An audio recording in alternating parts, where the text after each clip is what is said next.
Hello বন্ধুরা, আমি মাইতি। আমাদের ফাইজা স্টোরি চ্যানেলের সকল প্রকার পাঠগল্প পেতে এবং শুনতে আমাদের চ্যানেলটি সাবস্ক্রাইব করে আমাদের পরিবারের একজন হয়ে পাশে থাকুন। Thank you.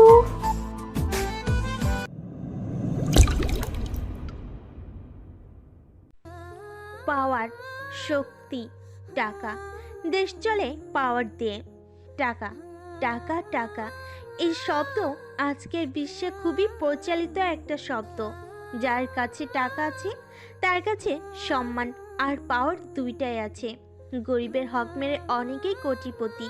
পৃথিবী আর পৃথিবীর মানুষ আজ টাকার গোলাম।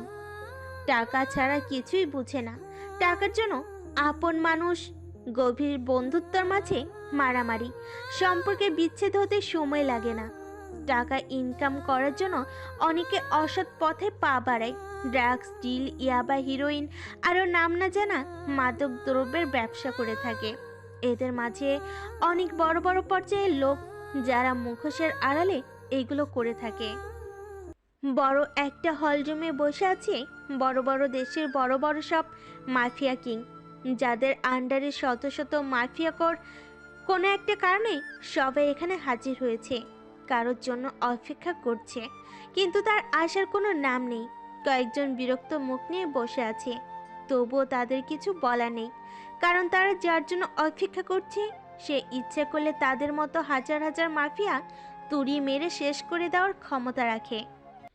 কিছু সময় পর একজন নেভি ব্লু কালারের লং হুডি পরিহিত অবস্থায় মুখে মাস্ক পরে এক যুবক প্রবেশ করলো। চোখ দুটো নীল। তার পিছনে প্রবেশ করলো লাল কালারের লং হুডি সাথে লাল মাস্ক। দুজনের মুখে ফিনিক্স মাস্ক। প্রথমে যে প্রবেশ করলো তাকে দেখে সবাই দাঁড়িয়ে মাথা নিচু করে সম্মান দিল। বসে পড়ুন সবাই। আর কে কথা শুনে সবাই বসে পড়ল। এম কে ভিআইপি চেয়ারে বসলো, তার পাশে বসলো আর কে। এখানে যা কথা হবে ইংরেজিতে, কিন্তু পাঠক পাঠিকাদের জন্য বাংলায় বলছি। আমাদের হঠাৎ কেন এই সমাবেশে দেখা হয়েছে বস? ড্রাগন গ্যাং লিডার বলল। আমি কোনো কারণ ছাড়া ডাকি না, নিশ্চয় জানেন। জানি বস, বলুন কি জন্য ডাকা হয়েছে? আপনাদের জানাতে এসেছি যে আমি আর এই রকস্টার ছেলের বাদশা হয়ে থাকতে চাইছি না। এই কথা শুনে সবাই নিজেদের মধ্যে শোরগোল শুরু করে দিল, নিজেদের মাঝে কথা বলতে লাগলো। সাইলেন্ট, চুপ করুন সবাই। এম কে সবাইকে চুপ করিয়ে দিল। আমি অনেক দিন হলো আপনাদের লেট করছি। আলহামদুলিল্লাহ সব কিছু ঠিক আছে। এখন আমি লম্বা ছুটিতে যেতে চাচ্ছি। বাচ্চা আপনি যদি ছুটিতে যান তাহলে রকস্টার সিটি আবার এলোমেলো হয়ে যাবে। কিছু হবে না, আমার বদলে আমার বন্ধু আর কে সব কিছু লেট করবে। বাকি সবাই তো মানবে না। সেটা আমি দেখে নেব। তাছাড়া আমি ছুটিতে যাচ্ছি, একবারে চলে যাচ্ছি না। এম কে কথা শুনে সবাই আবার কথা বলতে লাগলো। এম কে সবার দিকে নজর দিতে লাগলো। কারো কারো মুখে হাসি লেগে আছে, যেটা দেখে এম কে নিজে মুচকি হাসলো, যেটা মাস্কের আড়ালেই রয়ে গেল। এই হাসির মানে সে যে কারোর বোঝার ক্ষমতা নেই। আপনাদের কথা শেষ হয়েছে কি? আমি এত কথা শুনতে চাচ্ছি না। কিন্তু তুই আমাকে কেন লিড করতে দিবি? এটা তুই ছাড়া আর ভালো কেউ পারবে না। চুপ কর, বাকি কথা পরে হবে। আপনাদের কি মতামত? এম কের কথা শুনে অনেকে সায় দিল, আবার অনেকেই অনেক কথা বলতে লাগলো। এটা দেখে এম কে রেগে দাঁড়িয়ে গেল। রকস্টার সিটির বাদশাদা কিলার এমকে, আমি যা বলবো সেটাই হবে। আর একটা কথা শুনতে চাই না। যার সমস্যা সে হাত তুলে দাঁড়ান। এম কে রাগান্বিত কথা শুনে সবাই চুপ হয়ে গেল, আর কোনো কথা বলল না। সবাই জানে এম কে রাগলে নিজেদের ক্ষমতা হারাতে হতে পারে। সবাই আজ থেকে আর্কের কথা মেনে চলবে। তার আদেশ মানে আমার আদেশ। ওকে বস। আরও অনেক কথা বলে এম কে ও আর কে সেখান থেকে চলে গেল। আর বাকি মাফিয়ারা সেখানে নিজেদের মধ্যে কথা বলতে লাগলো, আর কেউ কেউ কোলাকুলি করতে লাগলো। এম কে হেলিকপ্টারে গিয়ে রুমের মাঝের দৃশ্য দেখে হাসলো। তুই হঠাৎ এই সিদ্ধান্ত নিলি কেন? তুই তো জানিস বাদশা দ্য কিলার কখনো অকারণে সিদ্ধান্ত নেয় না। তাই বলে এটা তোর অনুপস্থিতিতেও অনেক কিছু হয়ে যেতে পারে। করতে দে, যা হবে আমি দেখে নেব, তুই চিন্তা করিস না। ওকে, তোর যেটা ভালো মনে হয়। আর হ্যাঁ, আমি ফোন করা না পর্যন্ত তুই আমার সাথে যোগাযোগ করবি না। আবার কোথায় গুম হতে চাস? এবার খুব প্রিয় একটা জায়গায় যাব। যেখানে যাস না কেন সাবধানে। কে আমার ক্ষতি করবে? তোর অনেক শত্রু আছে, তাদের কাছে খবর যেতে সময় লাগবে না। কয়েকজন ছাড়া আমাকে কেউ চেনে না। আশা করি তারা আমার সাথে গাদ্দারি করবে না, আর করলে কিলার তার নিজের কাজ করবে। দুজনের মাঝে অনেক কথা হলো। একসময় বড় বিল্ডিং এর উপর হেলিকপ্টার ল্যান্ড করলো। দুজন নেমে নিজেদের গন্তব্যে চলে গেল। দুবাইয়ের বড় মাফিয়া কিং ড্রাগন তার সাথে কয়েকজন অন্য অন্য দেশের মাফিয়া গোল টেবিলে বসে আছে। কি জন্য আমাদের এখানে ডাকা হয়েছে? সবাই তো শুনলে বাদশাহ নিজেকে ছুটি দিয়েছে। তো কি হয়েছে? তার কাজ তো আর থেমে থাকবে না। সেটা না, রকস্টার সিটির বাইরে গেলে তার শক্তি একটু হলেও কমবে। এই সুযোগে তারা আমরা যদি, বুঝতে পারছেন আমি কি বলছি? সবাই বুঝলাম আমরা, কিন্তু তোকে তো আমরা কেউ চিনি না। চিনতে সময় লাগবে না, চেনার ব্যবস্থা আমি করব। তার আগে আমাদের শক্তি আর টাকা দুটোই বাড়াতে হবে। সেটাও বাচ্চার জন্য বন্ধ হয়ে আছে, কোনো ড্রিল করতে পারছি না। আজ থেকে শুরু করো। খোঁজ নিয়ে জানতে পারছি এমকে সত্যিই কোথাও চলে গেছে। আচ্ছা ঠিক আছে। আর আমেরিকার বর্তমান প্রিন্স, যে তাকে মারতে পারলে আমাদের টাকার পরিমাণ বেড়ে যাবে। আচ্ছা ঠিক আছে, ভেবে দেখবো। এই দেখো, এটা প্রিন্সের ছবি, অনেক কষ্টে জোগাড় করেছি। আমাদের সাথে যদি আমেরিকার জুকার কিং, যে বাদশার চরম শত্রু, তাকে যোগ করা হয় তাহলে খুব ভালো হবে। ভালো চিন্তা, খুব তাড়াতাড়ি আমি তার সাথে দেখা করব আর আমাদের প্ল্যান সম্পর্কে জানাবো। কয়েক দেশের মাফিয়া যারা সব সময় খারাপ কাজ করে খুব মনোযোগ দিয়ে পিক দেখে নিল আর নিজেদের মাঝে ডিল করে নিল। আর বাকি কিছু সিক্রেট কথা বলো, যেটা লেখকেরও অজানায় রয়ে গেল।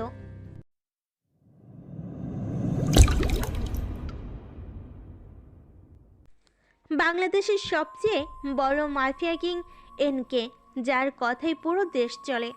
এমন কোনো খারাপ কাজ নেই যেটা সে করেনি। মেয়ে পাচার করা তার খারাপ কাজের মধ্যে অন্যতম। আজ পর্যন্ত তাকে কেউ দেখেনি। ভালো মানুষের আড়ালে খারাপ কাজ তার দ্বারাই সম্ভব। আজও রাতের অন্ধকারে 200 মেয়ে মালয়েশিয়াতে পাচার করলো। সামনের সপ্তাহে আরো মেয়ে লাগবে, যত তাড়াতাড়ি সম্ভব জোগাড় করে ফেল। চিন্তা করবেন না বস, খুব তাড়াতাড়ি হয়ে যাবে। বাংলাদেশে আমাদের কাজ টেকানোর মতো কারো সাধ্য নেই। প্রশাসনের সবাই আমাদের পকেটে। কারো বাপের ক্ষমতা নেই যে এই এনকের রাস্তায় আসবে, আর যে আসবে তাকে মেরে বালি চাপা দিয়ে দিব। জি বস। শীতের সকাল, শিউলি ফুলের ঘ্রাণ লেখকের মনকে বিমোহিত করে। শীতের দিনের সকালে চায়ের কাপে চুমুক দিয়ে পরিবেশ উপভোগ করা এক দারুণ অনুভূতি। জানালার পাশে দাঁড়িয়ে বাইরের দৃশ্য দেখছে একটি মেয়ে। তার হাত থেকে গরম কফির ধোঁয়া উঠছে। মাঝে মাঝে সুন্দর ঠোঁট দুটো কফির ছোঁয়ায় লাগছে। সে এক অপরূপ দৃশ্য। জেসিমা, নাস্তা রেডি, তাড়াতাড়ি খেতে আসো। আসছি মা, কফি শেষ করে। আব্বু উঠেছে? হ্যাঁ, তাড়াতাড়ি আয়, তোর আব্বু তোর জন্য অপেক্ষা করছে। একসাথে খেয়ে তোর আব্বু আসলে অফিসে যাবে। আসছি মা। পুরো নাম জেসিকা নূর, জেসি বলেই সবাই ডাকে। বাবা জাহাঙ্গীর আলম বাংলাদেশের স্বরাষ্ট্রপতি, মা জাবেদা খাতুন সে একজন গৃহিণী। জেসি কফির কাপটা টেবিলের উপর রেখে বাইরে ডাইনিং টেবিলে চলে আসলো। Good morning mom, good morning dad. Good morning my princess, তাড়াতাড়ি বসে পড়ো, গরম গরম পরেটা সেই স্বাদ। ড্যাড। তিনজনে নাস্তা করতে বসলো। কাজের খালা পাশে দাঁড়িয়ে আছে, কোনো কিছু লাগলে তিনি এনে দেয়। ড্যাড, আমি আর বডিগার্ড নিয়ে ভার্সিটিতে যেতে পারবো না। মামনি, তুমি তো জানো তোমার বাবার শত্রুর অভাব নেই। তোমার একলা ভার্সিটিতে বাইরে যাওয়া রিস্ক।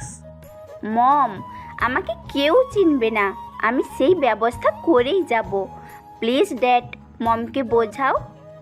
আচ্ছা, আমার জেসিমা যখন যেতে চাইছে কয়েকদিন যাক। Thank you dad. আচ্ছা, তোমরা খেয়ে নিও, আমার শেষ জরুরি কাজে ভবনে যেতে হবে। এই কথা বলে জাহাঙ্গীর আলম তাড়াতাড়ি খাবার টেবিল ছেড়ে চলে গেল। আর জেসি মন বেজার করে রইল, কারণ তার বাবা প্রতিদিনই এইভাবে খাওয়ার মাঝে উঠে যায়।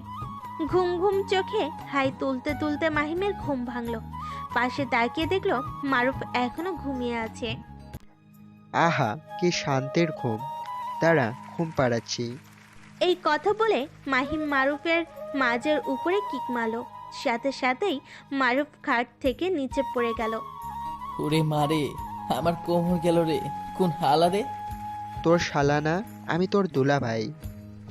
হুর, কত সাতের ঘুম পাড়তেছিলাম আর তুই ঘুম ভাঙাই দিলি। কত সকাল হয়েছে দেখছিস, খিদে লাগছে। হুর। মাইম উঠে হাত মুখ ধুয়ে নিল। মারুফও সেটাই করলো। মাইম আর মারুফের দেখা হয়েছে কিছুদিন আগে। দেখা অপ্রত্যাশিত ভাবেই হয়েছিল রাতের অন্ধকারে। ঘটনা হলো, টিউশনি করে মারুফ বাসে ফিরছিল, তখন কিছু ছিনতাইকারী মারুফকে ধরে। এমন সময় মাহিম তাকে সাহায্য করে। তারপর এইভাবে কথা বলতে বলতে তাদের পরিচয় হয়ে যায়। আর মাহিম যেহেতু ঢাকা শহরে নতুন, তাই থাকার জায়গা নেই, তাই মারুফ তাকে সঙ্গে করে নিয়ে আসছে। চল দোকানে গিয়ে চা রুটি খাই, তারপর তোকে আবার আমার রেস্টুরেন্টে নিয়ে যেতে হবে। রেস্টুরেন্টে কেন? আরে ভাই, আমি যা ইনকাম করি এটা দিয়ে আমারই চলে না, তোকে কিভাবে টানবো বল? তাই আমি যেখানে কাজ করি তোর কথা সেখানে বলছি। হ, আচ্ছা, ঠিক আছে। আর ওইখান থেকে সময় করে ভার্সিটি ক্লাস করবি। Okay bro. মাহিম আর মারুফ দুইজন মিলে বাড়ির পাশের একটা চায়ের দোকান থেকে চা আর বিস্কিট খেলো। গরিবের এটাই সকালের খাবার।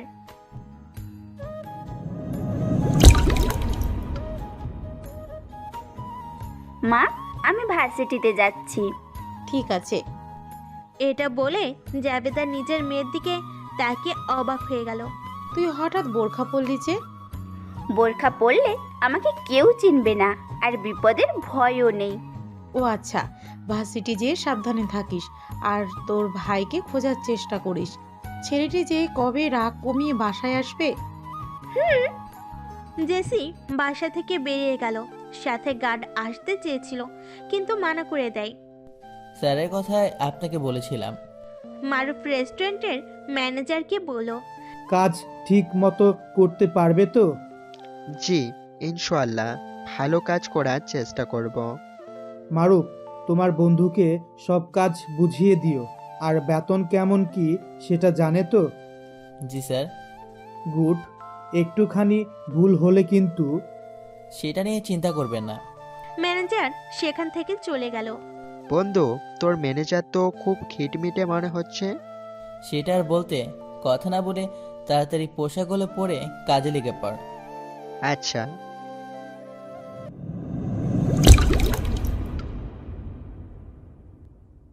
আমেরিকা জুকার কিং আর দুবাইয়ের ড্রাগন কিং মুখোমুখি বসে আছে। দুইজন দুই দেশের মাফিয়া কিং। শুধু মাফিয়া কিং নয়, টপ মাফিয়া কিং। তো হঠাৎ দুবাইয়ের মাফিয়া কিং আমেরিকায় আমার কাছে? আসসালামু আলাইকুম। একটু দরকারে। কি দরকার বলে ফেলুন। আপনি তো জানেন বাদশার জন্য আমাদের বিজনেস হচ্ছে না বললেই চলে। সেটা আবার নতুন কি? আজ 2 বছর ধরে এমন হচ্ছে। আমরা একটা প্ল্যান করেছি, আপনি থাকলে হয়তো সেটা এগিয়ে নেওয়া ভালো হবে। বলো কি প্ল্যান? তারপর দুবাইয়ের মাফিয়া সাগর সব প্ল্যান বলল। যেটা শুনে জুকার কিং সাফির মুখে হাসি ফুটে উঠল। কি হতে চলেছে ভবিষ্যতে বলা মুশকিল, কারণ এক একজন এক এক নীল নকশা তৈরি করছে। দুই বন্ধু রেস্টুরেন্ট থেকে কাজ শেষ করে বাসায় ফিরছে। আজ তাদের ফুল ডিউটি ছিল। মারুফ রাতের জন্য বাজার করে নিল। আচ্ছা মাহিম, তুই আগে কোথায় থাকতিস? আমি থাকতাম হ্যাঁ, থাকতিস কোথায়? যশোরের ছোট্ট একটা গ্রামে। পরিবারের কেউ নেই। তোরে আগেই তো বলছি। আরে মন খারাপ করিস না, আমি আছি তো। তোর পরিবারে কে কে আছে? আছে মা বাবা আর ছোট বোন। বাসায় চলে আসি। তুই রান্না করতে পারিস তো? পারি টুকটাক। ঠিক আছে, তুই তরকারি কর, আমি তত সময় গোসল করে আসি। ঠিক আছে।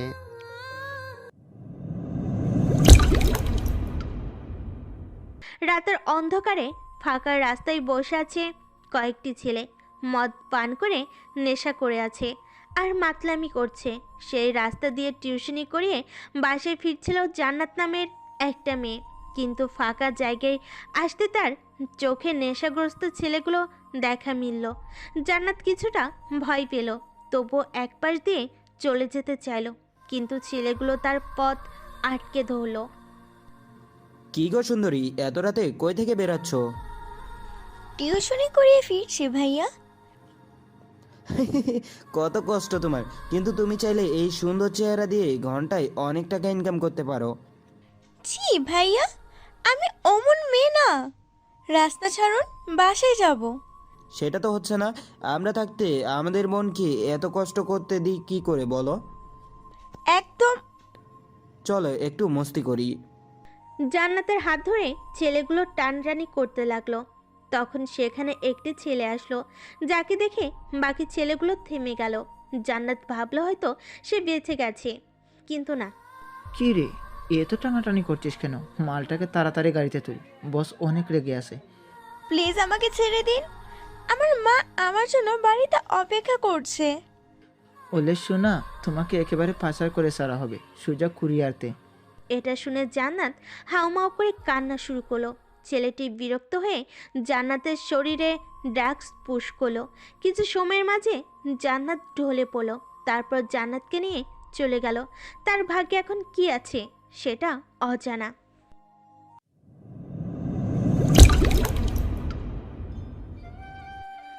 ভার্সিটিতে প্রথম দিন এসে যে জার্গের শিকার হবে সেটা জেসি জানতো না। নর্মাল পোশাকে আসছে, এই জন্য তাকে জার্গের শিকার হতে হচ্ছে। আর যদি ভিআইপি ভাবে গাড়ি নিয়ে আসতো তাহলে এইরকম বিপদে পড়তে হতো না তারে। জেসি ভার্সিটিতে আসা মাত্রই এক মেয়ের সাথে ধাক্কা খায়। মেয়েটি ছিল ভার্সিটির সভাপতি শেখ আতাউর রহমানের মেয়ে। রূপে সবার টপ আর অহংকারী মেজাজেরও।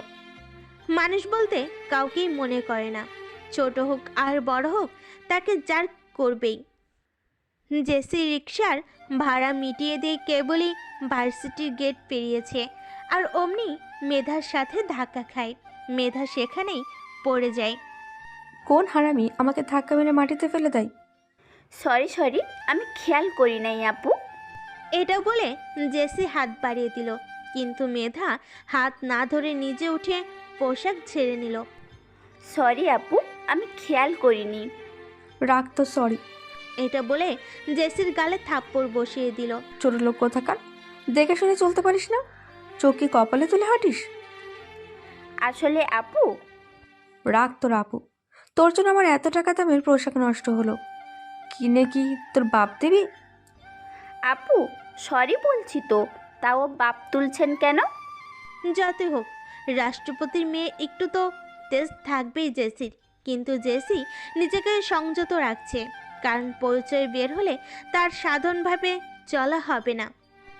দুঃখিত আপু, আমি আসি, ক্লাস আছে আমার। তোকে দেখে নিব, সামনে যা। জেসি কিছু বুঝলো না, তাই নিজের মতো করে হাঁটা ধরলো। এইদিকে মেধা তার বন্ধুদের ফোন করলো। হে মেধা বল। সামনে লাল বোরখা পরে এই মেয়ে যাচ্ছে, তাকে ধর। ঠিক আছে।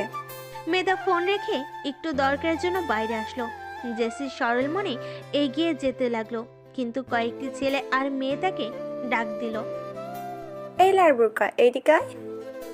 জেসি চারপাশে তাকিয়ে দেখলো তাকে ডাকছে কি। জেসি হাত দিয়ে নিজেকে ইশারা করলো। হ্যাঁ, তোকে ডাকছি। জেসি সেই ছেলে মেয়ের কাছে গেল। জি ভাইয়া আর আপুরা বলেন। দেখে তো মনে হচ্ছে নতুন, বড়দের সালাম দিতে হয় জানো না? আসসালামু আলাইকুম। এখন সালাম দিয়ে কি হবে? ফুল যখন করেছো শাস্তি তো পেতেই হবে। নীলা নামের মেয়েটি বলল। জি, পরের বার থেকে আর হবে না। সেটা বললে হবে না সুন্দরী। নাফিস বলল। কি করতে হবে আপু? আজ প্রথম, তাই মাফ করে দিন। কিরে, মুরগিটাকে ধরছিস? মেধা এসে বলল। জেসির পাশে তাকিয়ে দেখলো একটু আগে ধাক্কা লাগছে, সে মেয়েটি তার সামনে এসে দাঁড়ালো। ধরছি। আচ্ছা বলতো, কি শাস্তি দেওয়া যায়? তোর মুরগি তুই বল। ও আমাকে ধাক্কা দিয়েছে, তার তো কঠিন শাস্তি পেতেই হবে। জেসি ভয় পেতে লাগলো। আগে অনেক গল্পে পড়েছে যে ভার্সিটির প্রথম দিনে জাগ দেয়, তার সাথে এমন কিছু হতে যাচ্ছে ভালো করেই বুঝতে পারছে। ভার্সিটিতে এখন যে প্রথম ছেলে গেটে প্রবেশ করবে তাকে তুই চুমু খাবি। প্লিজ আপু, এটা বাদ দিন। বেশি বললে কিন্তু কিস করতে হবে। না না আপু, আজকের মতো ছেড়ে দিন। মেধা, তার থেকে মুরগিটারে আমারে কিস করতে বল। তোর রুচি এত খারাপ জানতাম না। ছোট লোকের কিস খেতে চাস? আরে মেধা, ছোট লোকদের ব্যবহার করতে হয়। এরই মাঝে একটা কম দামি পোশাক পরে খ্যাত বলা ছেলে গুটি গুটি পায়ে ভার্সিটিতে প্রবেশ করলো। মেধা, ওই দেখ একটা মুরগ আসছে। হ্যাঁ রে, ওই ছেলেটাকে গিয়ে চুমু খাবি, তারপর কোনো কথা ছাড়া সেখান থেকে চলে যাবি। মেধার কথা শুনে জেসির খুব রাগ হতে লাগলো। জেসি গেটের দিকে তাকিয়ে দেখলো সাধারণ পোশাক পরে একটি ছেলে প্রবেশ করছে। আপু, আজকের মতো মাফ করে দিন প্লিজ। যাবি নাকি বেশি শাস্তি দেব? ছেলেটি জেসিদের একটু দূরে ছিল। তখন জেসি দেখতে পেল কে আসছে। ছেলেটিকে দেখে জেসি কোনো ভাবনা চিন্তা ছাড়াই তড়িৎ গতিতে এগিয়ে গিয়ে বাম গালে চুমু খেয়ে সেখান থেকে দৌড়। একটু সময়ের মাঝে কি হয়ে গেল কেউ বুঝতে পারল না। ছেলেটি মানে মাহিম, যে ভার্সিটিতে আজ প্রথম দিন আসছে, আর আসতেই এমন কাজ হবে সে ভাবতে পারেনি। গালে হাত দিয়ে দাঁড়িয়ে আছে আর মেয়েটি চলে যাওয়ার দিকে তাকিয়ে আছে। মারুফ আর মাহিম একসাথে ভার্সিটিতে আসছে, কিন্তু মারুফ পাশে একটু দোকানে যাবে বলে মাহিমকে আগে যেতে বলল। আর এসেই এই অবস্থা, মানে সরাসরি কিস। যাক গেল, ভার্সিটি নাকি অন্য কিছু? তড়িৎ গতিতে এইসব কি হয়ে গেল? মেয়েটি কি পাগল নাকি মেন্টাল? কিছু সময় বাদে মারুফ এসে দেখলো মাহিম গালে হাত দিয়ে দাঁড়িয়ে আছে। কি রে, এখানে সঙ্গের মতো দাঁড়িয়ে আছিস কেন? এই এমনি তোর জন্য অপেক্ষা করছিলাম। তাই নাকি? না অন্য কিছু? ধুর, বাদ দে, তাড়াতাড়ি চল। ওকে। তারপর দুজন মিলে ভর্তি হবার জন্য ডিপার্টমেন্টের হেডের কাছে আসলো। মাহিম, তুই ভেতরে যা, আমি বাইরেই দাঁড়িয়ে আছি। আচ্ছা ঠিক আছে, এখানেই থাকবি কিন্তু। Okay. May I come in sir? Yes, come in. Mahim স্যারের অনুমতি নিয়ে রুমে প্রবেশ করলো। তারপর স্যারকে সালাম দিয়ে কাগজগুলো স্যারের টেবিলে রাখলো। স্যার, আমার ভর্তি কাগজ। দেখছি। স্যার তারপর সব কাগজ দেখতে লাগলো। তো হঠাৎ ভালো বিশ্ববিদ্যালয় থেকে এইখানে আসার কারণ? স্যার, আমি নিজের সম্পর্কে কিছু বলতে চাচ্ছি না। বাহ, তোমার জন্য যে সুপারিশ করেছে তার কথা মতো মিলে যাচ্ছে। যাই হোক, তোমাকে ভর্তি করিয়ে নিলাম, কোনো সমস্যা হলে বলবে। অবশ্যই স্যার। মাহিম খুব সহজে ভর্তি হয়ে গেল, কারণ না হয় অজানায় রয়ে গেল। মাহিম স্যারের কেবিন থেকে বেরিয়ে এসে দেখলো মারুফ খুব নজরে কিছু দেখছে, তাই হালকা করে ধাক্কা দিল। কিরে, কি দেখছিস? কিছু না, তোর ভর্তি হয়ে গেছে। হ্যাঁ। তাহলে ক্লাসে চল। মাহিমের মতো মারুফও কথাটি ঘুরিয়ে নিল। মাহিম মারুফের সাথে ক্লাসরুমে প্রবেশ করার সাথে সাথেই সবাই হাসাহাসি শুরু করে দিল। মাহিম এটা দেখে অবাক, কিন্তু মারুফ একদম স্বাভাবিক আছে। কিরে, এরা সবাই হাসছে কেন? কেন হাসে সেটা একটু পর বুঝতে পারবি। মাহিম আর মারুফ শেষের বেঞ্চে বসে পড়ল। এর মাঝে অনেকে অনেক কথা বলল। দেখ দেখ, এক ছোট লোকের সাথে আরেক ছোট লোক আসছে। আরে বুঝিস না, ছোট লোকের সাথে বন্ধুত্ব করে। এর মাঝে একজন মারুফকে জিজ্ঞেসই করে ফেলল, কিরে ওয়েটার, এটা কি তোর কোনো ওয়েটার বন্ধু যাকে তুই ধরে আনছিস? মাহিম কথাটি শুনে সেদিকে তাকালো। সুন্দর একটা মেয়ে, দেখতে অনেক স্মার্ট কিন্তু অনেক অহংকারী। মেয়েটির কথা শুনে আরেকজন বলল, একদমই ঠিক বলছিস মেধা, আমার তাই মনে হচ্ছে। দুইজনের কথা শুনে সবাই জোরে হেসে দিল। মাহিম এত সময় বুঝলো কেন তার ক্লাসে আসলে সবাই হাসাহাসি করছিল। মাহিমের মুখ বেজার হয়ে গেল। মন খারাপ করিস না, এদের কথা কানে নিবি না, সব অভ্যাস হয়ে যাবে। হাসি ঠাট্টার মাঝে ক্লাসে স্যার প্রবেশ করলো। তা দেখে সবাই চুপ হয়ে গেল।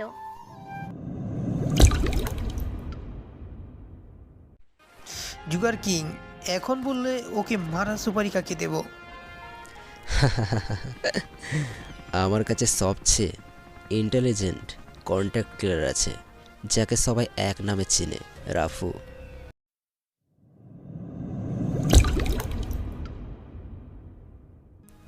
ক্লাসে স্যার প্রবেশ করার সাথে সাথেই সবাই চুপ হয়ে গেল।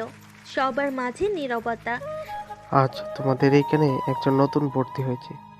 কে সে? দাঁড়াও। স্যারের কথা শুনে মাহিম উঠে দাঁড়ালো। স্যার আমি। মাহিমের দিকে স্যার কেমন করে যেন তাকালো। তুমি এই শেষ বর্ষে কিভাবে ভর্তি হলে বুঝলাম না। আর ভর্তি যখন হয়েছ ভালো করে পড়াশোনা করো। তোমার নাম কি? স্যার আমার নাম মাহিম, আর বাসা এই ভার্সিটি থেকে একটু দূরে। ঠিক আছে, বসো। স্যার ক্লাসের ফাঁকে সবাইকে একটা প্রশ্ন করলো। আচ্ছা বলো তো, মানুষ কখন সব থেকে অসহায় হয়ে যায়? স্যারের কথা শুনে অনেকেই অনেক রকম কথা বলতে লাগলো নিজেদের মাঝে। নিজেদের মাঝে গুনগুন না করে আমাকে বলো। একজন দাঁড়িয়ে বলল, স্যার মানুষ যখন গরিব হয়ে জন্ম নেয়। না। আরেকজন বলল, স্যার মানুষ যখন নিজের পছন্দের জিনিস অন্যজনের হতে দেখে। কিছুটা হয়েছে, বসো। মেধা তুমি দাঁড়াও। কি পারবে তো? বলো। জি স্যার। বলো। গুড। স্যার মানুষ তখনই অসহায় যখন তার কাছে কোনো টাকা থাকে না, শূন্য পকেটে ঘোরে। আর কেউ বলবে? মেধারটা কাছাকাছি হয়েছে। সবার পিছন থেকে মাহিম হাত তুলো। হ্যাঁ মাহিম বলো। স্যার টাকা থেকে মানুষের বড় অসহায় হলো দুর্বলতা। দুর্বলতা সম্পর্কে একজন জানতে পারলে তাকে হেনস্থা করতে সময় লাগে না। এর সামনে কোনো অসহায়ত্ব বিদ্যমান। মাহিমের কথা শুনে স্যার ব্যতীত কেউ বুঝলো না। অনেক সুন্দর বলেছো, বসো। মাহিম স্যারের কথা শুনে বসে পড়ল। বাহ, তুই তো দারুণ বললি। সব ক্লাস করে মারুফ আর মাহিম ক্লাস থেকে বেরোতে ছিল, তখনই মেধা তাদের সামনে আসলো। নতুন এসে বেশি উড়িস না, তাহলে ডানা ছেটে দিব। আমার সাথে লাগতে আসিস না। যথারীতি ট্রেড দিয়ে মেধা সামনে হেঁটে চলে গেল। মাহিম কিছু বুঝলো না। এটা কি হলো মারুফ? কোনটা? এই যে আমি তার পথে আসছি, মানে? আরে তুই ওর থেকে পড়া ভালো বলেছিস, প্রায় ক্লাসে তার সহ্য হচ্ছে না। ও আচ্ছা। মাথা ঘামাস না, চল। দুজন ভার্সিটি থেকে বেরিয়ে গেল।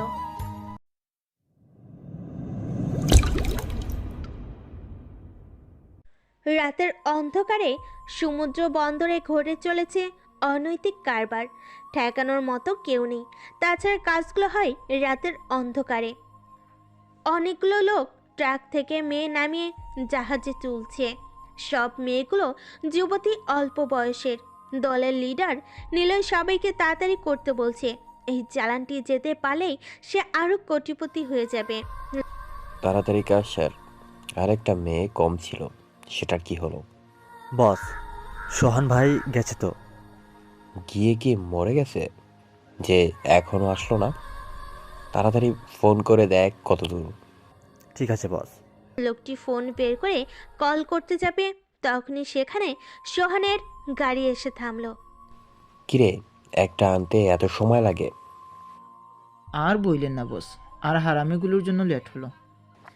আচ্ছা ঠিক আছে, তাড়াতাড়ি ওইটাকে তোল। ওকে। সোহান জান্নাতকে গাড়ি থেকে নামিয়ে ট্রাকে তুলে দিল। জান্নাত নামের মেয়েটি ড্রাগসের নেশায় বুঝতেই পারল না তাকে কোথায় নিয়ে যাওয়া হচ্ছে। কিছু সময় পর জাহাজগুলো ছেড়ে দিল। নিলয় নিজের কাজ হাসিল করে সেখান থেকে চলে আসলো। পাশে অন্ধকার থেকে একজন ক্যামেরা হাতে করে বেরিয়ে আসলো। নিলয় ওরফে এনকে, তোর বিনাশ খুব তাড়াতাড়ি। আমার বস বাংলাদেশে চলে আসছে, এখন শুধু তার অ্যাকশনের সময়ের অপেক্ষা। লোকটি কথা বলে সেখান থেকে চলে গেল।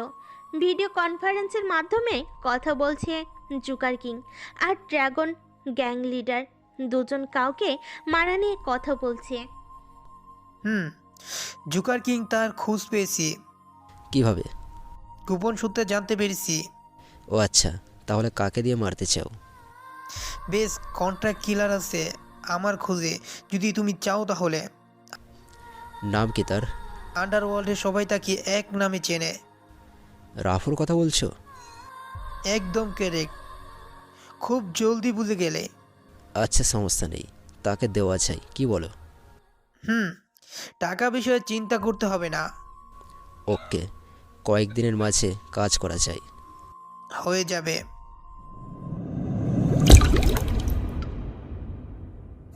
জেসি নিজের রুমে শুয়ে আছে।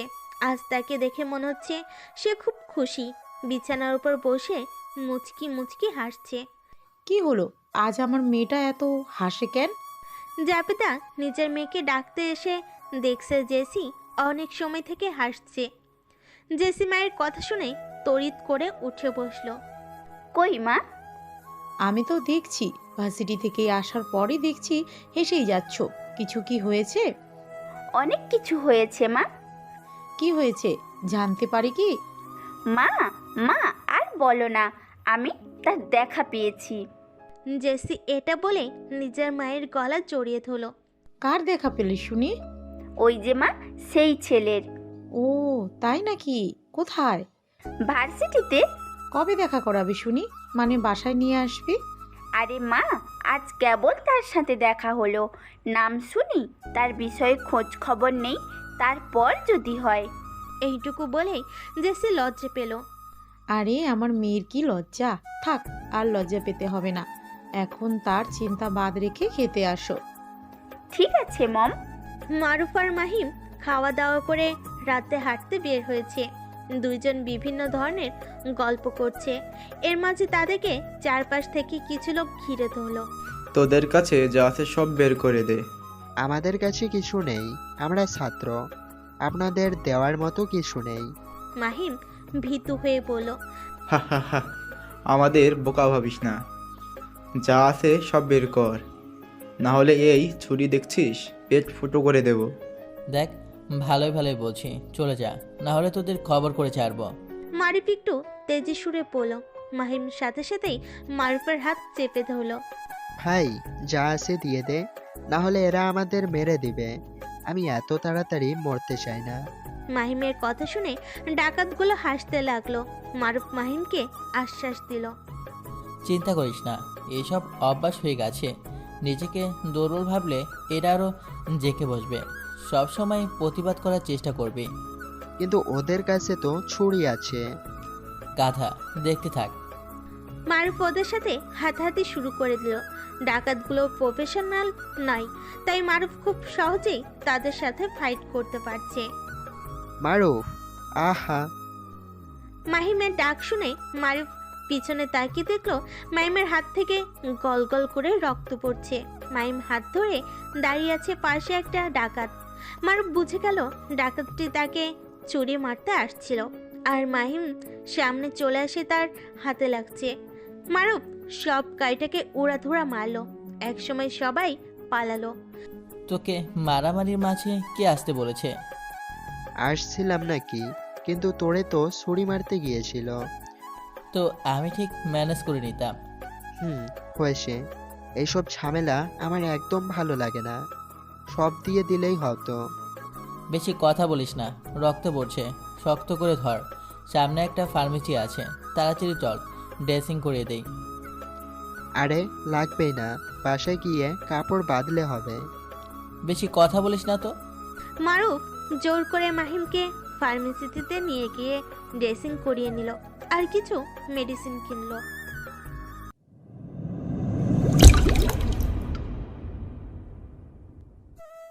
ফোন কানে নিয়ে নিলয় দাঁড়িয়ে আছে বেলকুনিতে। তখনই তার ফোনে একটা কল আসে। ফোনের ওপাশের কথা শুনে নিলয়ের প্রচণ্ড রাগ হয়, সাথে সাথে ফোনটি ছুঁড়ে মারে দেওয়ালের সাথে। না।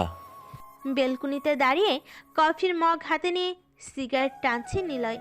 আছে খুব ফুরফুরে মেজাজে আছে, কারণ অনেক টাকার ডিল সে সম্পূর্ণ করেছে, এখন শুধু পৌঁছানোর অপেক্ষায়।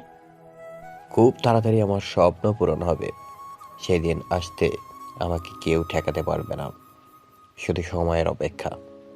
নিলয় নিজের মনে অনেক কিছু ভাবতেছিল আর মাঝে মাঝে সিগারেট কফি খাচ্ছিল। হঠাৎ টেবিলের উপর তার ফোন বেজে উঠল। হাতে নিয়ে দেখলো সোহান ফোন করেছে। এই সময়ে ফোন করতে নিলয় বিরক্ত বোধ করলো, তবুও দরকারি হয়তো সেই জন্যই ফোন রিসিভ করলো। হ্যালো বস, বস, সর্বনাশ হয়ে গেছে। সোহানের কণ্ঠে ভয়। কি হয়েছে সেটা বল। বস, নদীর মাছ থেকে 5টা জাহাজ গায়েব হয়ে গেছে। কি? কিন্তু কিভাবে? জানি না বস, তাদের সাথে যোগাযোগ ছিলাম, হঠাৎ চারপাশ থেকে বাকি জাহাজের শব্দ বন্ধ হয়ে গেল আর একটা কণ্ঠ শোনা গেল, মানে ভয়েস। কি? তাড়াতাড়ি সেট কর আর এখনই জাহাজ নিয়ে নদীর মাঝে গিয়ে খোঁজ কর। ওকে। সোহান ফোন কেটে দিয়ে অপেক্ষা করতে লাগলো। টুং করে একটা মেসেজ আসলো। ভয়েসটি শুনতেই নিলয়ের চোখ বড় বড় হয়ে গেল। নিলয় ওরফে এনকে, খুব তাড়াতাড়ি ভালো হয়ে যা, না হলে তোর পতন হবে। আর ছোট মাছ হয়ে বড় স্বপ্ন দেখিস না, আর শুধু টেইলার দেখালাম। নিলয় ভয় শুনে প্রচণ্ড রেগে গেল, সাথে সাথেই নিজের ফোন ছুঁড়ে মারল দেওয়ালের সাথে আর ফোন ভেঙে চুরমার হয়ে গেল। নিলয় চিৎকার করে বলল, না, এটা হতে পারে না, সে কোনোভাবেই আমার কাজ সম্পর্কে জানতে পারে না, আর যদি জেনে যায় খুব তাড়াতাড়ি কিছু একটা করতে হবে। নিলয় এইগুলো বলে বেলকনি থেকে রেগে হনহন করতে করতে চলে গেল। সকালে মারুফ রান্না করলো। মাহিমকে সে কিছু করতে দেয়নি। মাহিম অনেকবার করতে গিয়েছে রান্না, কিন্তু মারুফ নিষেধ করেছে। খাওয়া দাওয়া শেষ করে মারুফ বের হলো, সাথে মাহিমও। কিন্তু দরজার কাছে এসে মারুফ মাহিমের দিকে তাকালো। কি হলো, তুই কোথায় আসিস? কেন, তুই যেখানে যাচ্ছিস? তোর রেস্টুরেন্টে যাওয়া লাগবে না, কারণ তোর হাতে ইনজুরি। আরে এটা ব্যাপার না, তাছাড়া গতকাল কাজে গেলাম, আর আজ যদি বন্ধ দিই তাহলে কাজে নেবে না। কাজে নিবি কি না নিবে সেটা আমি দেখে নেব, তুই বাসায় রেস্ট কর। এমনভাবে বলছিস যে রেস্টুরেন্টের মালিক তুই? আরে গাদা, আমি তো তোর চাকরিটা পাইয়ে দিলাম, তাছাড়া ওনার সাথে আমার অনেক আগে থেকে পরিচিত। কিন্তু কোনো কিন্তু নয় মাহিম, আমি যেটা বললাম সেটাই কর, না হলে দরজা মেরে চলে যাব। আচ্ছা ঠিক আছে, তুই যা, আমি থাকছি।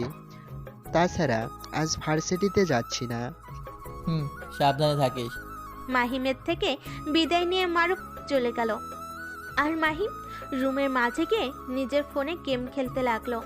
আপনার আবার ফ্রি ফায়ারের কথা মনে করবেন না, মাহিমের একদম নর্মাল লেভেলের বাটন ফোন, আর সে সাপ গেম খেলতেছিল।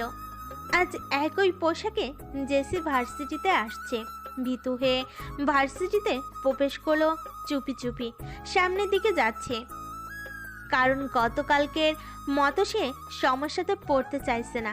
গতকালের মুহূর্ত তার মনে পড়লে এখনো বুক কেঁপে উঠছে। জেসি গতকালকের জায়গা থেকে তাকিয়ে দেখলো মেধা আর তার বান্ধবীরা নেই। এই জন্য বড় একটা নিঃশ্বাস ফেলে জোর পায়ে সামনের দিকে গেল।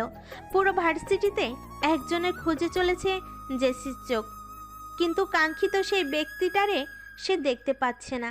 অবশেষে সে একটা গাছের নিচে বসে পড়ল। আবারও কি আমি তোমাকে দেখে হারিয়ে ফেললাম? গত দুইটা বছর প্রতিটা রাতে তোমাকে ভেবে কাটিয়েছি। গতকাল তোমাকে দেখে অনেক খুশি হয়েছিলাম, কিন্তু যেটা ভাবছিলাম সেটা যদি না হয় তাহলে? এটা ভাবতেই জেসির চোখ জ্বলে ভরে আসলো। তখনই কেউ তার সামনে পানির বোতল এগিয়ে দিল।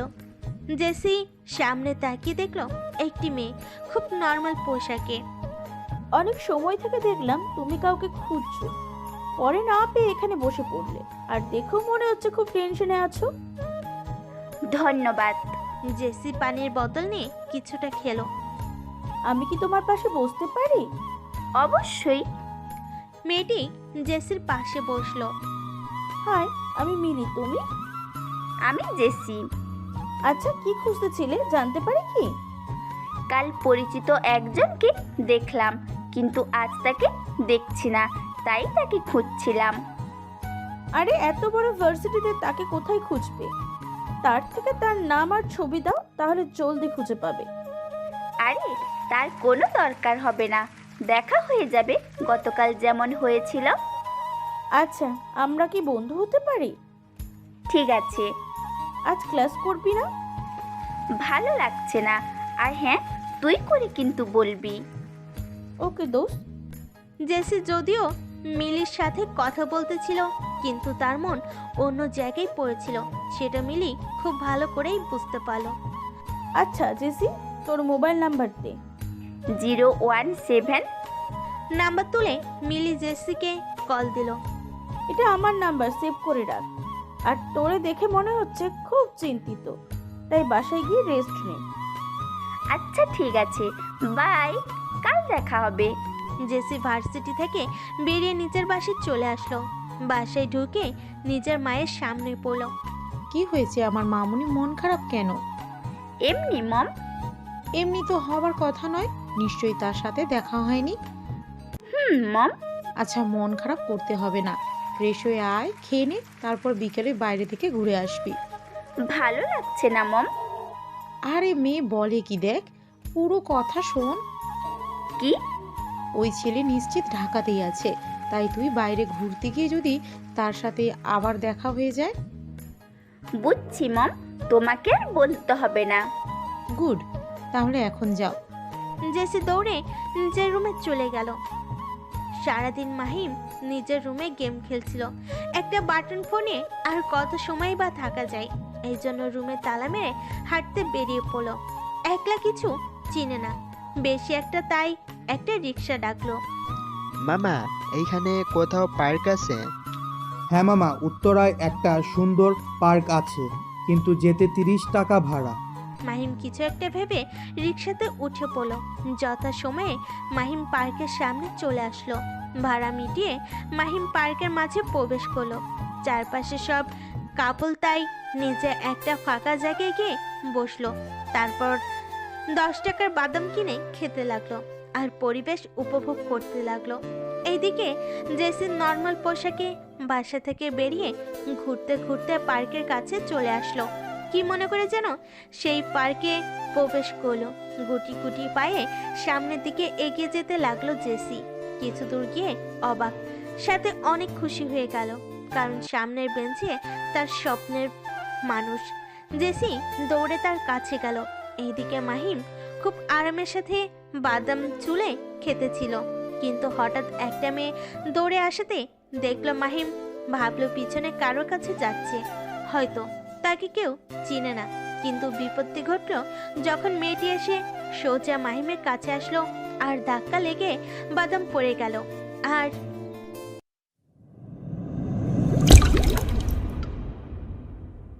অন্ধকার এক রুমে বসে আছে মুখোশ পরে এক লোক, সামনে জুকার কিং। আপনার কাজ খুব তাড়াতাড়ি হয়ে যাবে, এরাফও কাজ নিলে সেটা মিস হয় না। তাছাড়া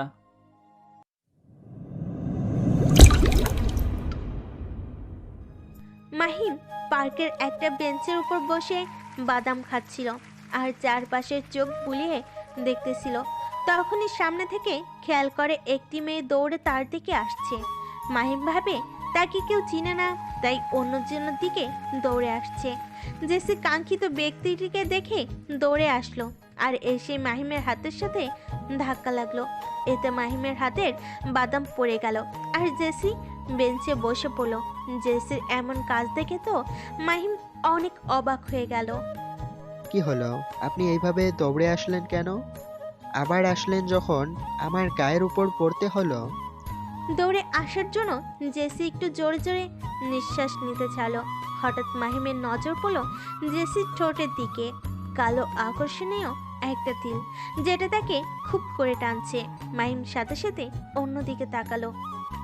আচ্ছা সরি, আর এইভাবে একজনকে এত প্রশ্ন করে কেউ? হুম হুম। জেসির মিষ্টি কণ্ঠস্বর শুনে মাহিম তার দিকে তাকালো। সরি, ঠিক আছে, কিন্তু আবার উল্টা প্রশ্ন করছেন কেন? আমি উল্টো প্রশ্ন করছি না, শুধু জিজ্ঞেসই করছি। হুম। মাহিম নিজের বাদাম ঠোসা নিয়ে বেঞ্চ থেকে উঠতে গেলে জেসি তার হাত চেপে ধরলো। মাহিম তো অবাকের চরম পর্যায়ে চলে গেল। নিজের মনে মনে বলল, এটা আবার কেমন মেয়ে যে অপরিচিত ছেলের হাতে চেপে ধরেছে? এই যে আপনার হাত ধরেছি বলে ভাববেন না আমি এতটা সস্তা মেয়ে। আমি যাত্রার হাত ধরি না। হুম। জেসির কথা শুনে মাহিম পিছনে ঘুরে জেসি থেকে নিজের হাত ছাড়িয়ে নিল। যদিও আমি সেটা মনে করি নাই, কিন্তু এখন মনে হচ্ছে করতে হবে। আরে ছি ছি, একদম না। আচ্ছা আপনি চলে যাচ্ছেন কেন? বসুন। এখানে বসার কোনো ইচ্ছে নেই আমার। না বসলে চিৎকার করব, তখন দেখবেন মজা। জেসির কথা শুনে মাহিম কিছু একটা ভাবলো, তারপর জেসির পাশে বসে পড়ল। হাই, আমি জেসি। আর তুমি? আমি মাহিম। আপনি কোথায় থাকেন? অপরিচিত কাউকে নিজের ঠিকানা বলতে নেই। আরে আমি অপরিচিত হলাম কেমনে? হুম হুম, একটু আগেই তোমার সাথে পরিচয় হলাম। আপনি তো বহুত একেবারে তুমিতে চলে আসছেন। আমি এমনি। জেসি অনেক কথা বলতে লাগলো। একসময় নিজের ফোন বের করে মাহিমের সাথে ছবি তুলতে গেল, কিন্তু মাহিম সেটা বাধা দিল। অনেক কথা বলছেন, ঠিক আছে, কিন্তু কোনো ছবি তুলবেন না প্লিজ। এটা আমার স্মৃতি হিসেবে থাকবে, কারণ আমি আজ প্রথম অপরিচিত এক ছেলের সাথে কথা বললাম, তাও আপনি। হুম, সেটা দেখেই বুঝছি আপনি কত কথা বলেন। আচ্ছা আপনি আগেই কই থাকতেন? বলতে বাধ্য নই, আপনি জানতো বিরক্ত লাগছে।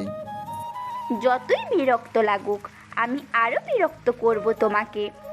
মাহিম একরাশ বিরক্তি নিয়ে উঠে দাঁড়ালো, তারপর হাঁটা ধরলো।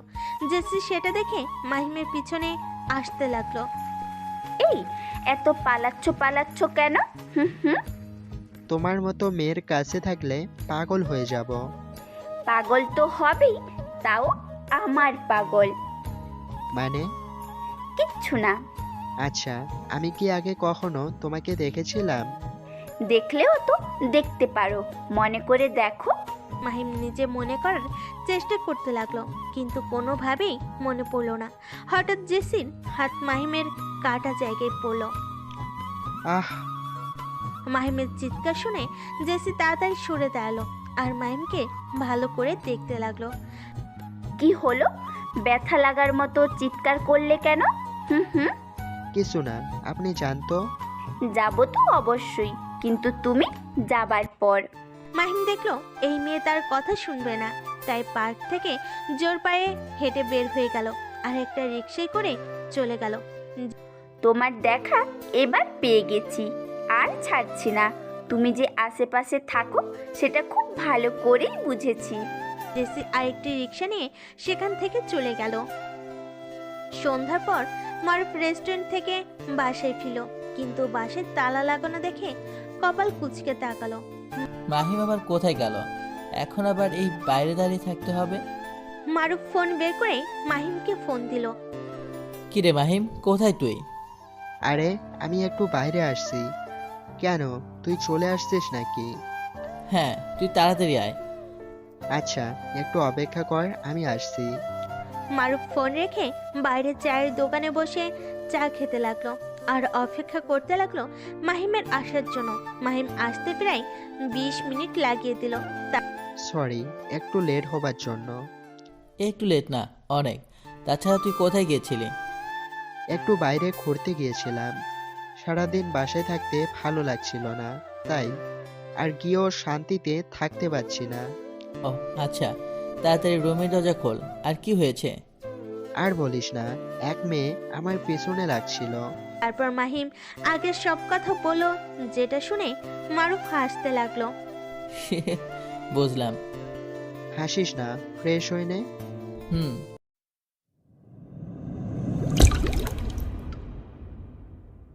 অন্ধকার রুমে একটা বড় স্ক্রিনের সামনে বসে আছে মাস্ক পরে এক ছেলে। ভিডিও ওই পাশে রয়েছে জোকার কিং আর ড্রাগন কিং। হঠাৎ দুই দেশের মাফিয়া আমাকে কন্ট্যাক্ট করার কারণ কি? কারণ ছাড়া কেউ তো আর কারো খোঁজ নেই না নিশ্চয়ই। তো বলুন কার কি? একজনকে মারতে হবে। কাকে মারতে হবে? তোমার জিমেল অ্যাকাউন্ট একটা পিক পাঠিয়ে দিয়েছি, দেখে নাও। ছেলেটি পিক দেখে কিছু সময় তাকিয়ে রইল। এটা তো বর্তমান বিশ্বের টপ নাম্বার 1 প্রিন্স। তোমার কথা সত্যি, আমাদের একেই মারতে হবে। একে মারা কোনোভাবে পসিবল না, কারণ তার আশেপাশে সবসময় গার্ড থাকে, আবার তাকে খুঁজে পাওয়া মুশকিল। গার্ডদের কথা বাদ দাও, কারণ সে এখন বাংলাদেশ আছে আর আশেপাশে কেউ নেই বললে চলে। তুমি শুধু খুঁজে মারবে, বুঝলে রাফু? আপনি জানলেন কিভাবে সে বাংলাদেশে? আর সে বাংলাদেশে থাকলেও তার আশেপাশে অনেক লোক থাকে। সেটা ক্রিকেট, তুমি তোমার কাজ করো। তাছাড়া সে ছদ্মবেশে গেছে, লোক নিয়ে যাওয়ার কোনো মানেই থাকে না।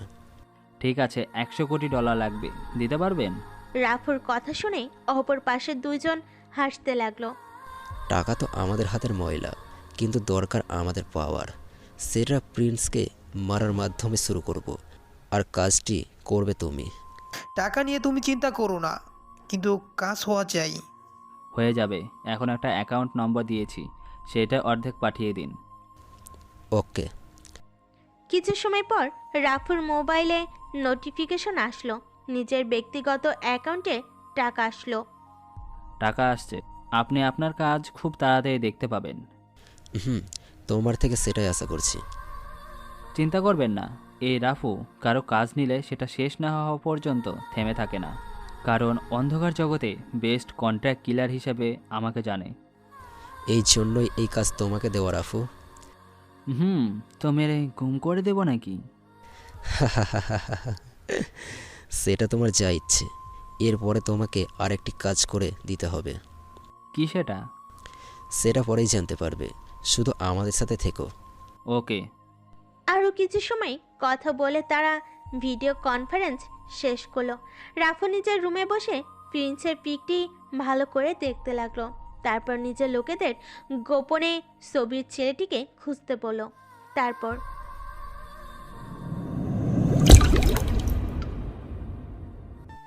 দেখতে দেখতে কয়েকদিন কেটে গেল। এর মাঝে মাহিম আর মারুফ কয়েকদিন ভার্সিটিতে গেছে। মেধা তাদের সাথে একই আচরণ করেছে, আবার অনেক হাসি ঠাট্টা করেছে। দুজন মুখ বুজে সহ্য করেছে। এইদিকে মাহিমের আবার আরেকটা ঝামেলা এসে জুটেছে, সেটা হলো জেসি। ভার্সিটিতে এসে 2-3 দিন দেখা হয়েছে, কিন্তু মারুফ সাথে থাকা অবস্থায় একবারও দেখা হয়নি। মারুফ মেয়েটাকে দেখতে চায়, কিন্তু পারে না। কোনো ব্যাপারে সে তাদের মাঝে থাকে না। মাহিম ক্যাম্পাসে একলা বসে আছে আর দূর থেকে জেসিকে দেখছে।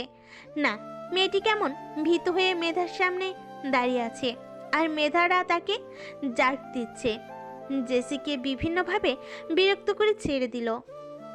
যা, তোকে ছেড়ে দিলাম। আজ কোনো মজাই পেলাম না।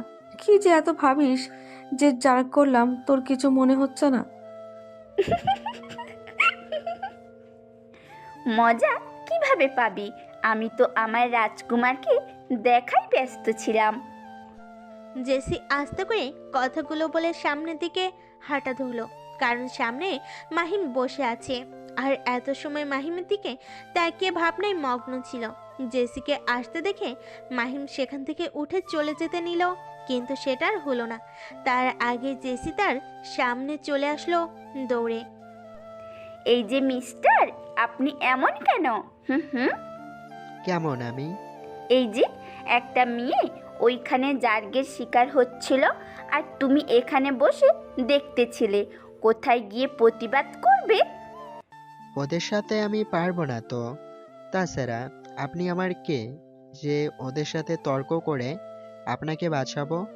কিচ্ছু হয়নি, কিন্তু হতে কত সময়? মানে? মানে কিচ্ছু না। তোমার সামনে একটা মেয়ে বিপদে পড়েছে, তুমি কিচ্ছু করবে না? বিপদে পড়ুক, তারপর দেখা যাবে। এটা বলে মাহিম ডোন্ট কেয়ার ভাব নিয়ে অন্যদিকে তাকালো। আচ্ছা এসব বাদ দাও, তুমি আমাকে দেখে চলে যাচ্ছিলে কেন? হুম। কারণ আপনি যখনই আমার সামনে আসছেন তখনই কথা বলে কান ঝালাপালা করে ফেলছেন। আমি তোমার ছোট, কতবার বলবো? তুমি করে বলবে? পারবো না। এখন আমার হাতটা ছাড়লে আমি যেতে পারি। আচ্ছা ঠিক আছে, যেতে পারো, কিন্তু তোমার মোবাইল নাম্বার দাও। আমার মোবাইল নেই। আচ্ছা ঠিক আছে, তাহলে চলো, আজই নতুন ফোন কিনতে হবে, আমি কিনে দিব। জেসির কথা শুনে মাহিম অবাক হয়ে গেল। এই মেয়ে বলে কি? আপনার থেকে ফোন কেন নেব? আর টাকা পাবেন কোথায়? আমার টাকার অভাব না, মানে গোছানো টাকা দিয়ে। এটা বলে জেসি জিহ্বায় কামড় দিল। জেসি মনে মনে বলল, এক্ষুনি সত্যি বলে ফেলতাম। লাগবে না, 019 এটা আমার নাম্বার। ধন্যবাদ। মাহিম কিছু না বলে তার পকেট থেকে হাত ছাড়িয়ে নিয়ে চলে গেল। আর জেসি, সে তো মাহিমের যাওয়ার দিকে তাকিয়ে আছে। এই যে ম্যাম, আপনার যদি ভাবা শেষ হয় তাহলে আমরা ক্লাসে যাই। মিলির কথা শুনে জেসি ভাবনা থেকে বেরিয়ে আসলো। তুই কখন আসলি? তুই যখন ওই ছেলের হাত ধরেছিলি তখনই। ও আচ্ছা, তাহলে চল ক্লাসে। আচ্ছা, এটা আমার জিজু নাকি? এখনো হয়নি, কিন্তু খুব তাড়াতাড়ি হবে। তাই নাকি? খুব ভালো। মাহিম এইদিকে এসে লুকিয়ে জেসির দিকে তাকালো। দুই বান্ধবী কিছু নিয়ে কথা বলছে আর হাসছে। জেসির মুখের হাসি মাহিমের কাছে অপরূপ সুন্দর লাগে, যত খুশি দেখতে ইচ্ছে করে। আর জেসির মায়া ভরা কণ্ঠ তো তার সবসময় শুনতে ইচ্ছে করে, কিন্তু সেটা তাকে বুঝতে দিতে চায় না। পাগলি। এটা বলে মাহিম নিজের ক্লাসের দিকে রওনা দিল।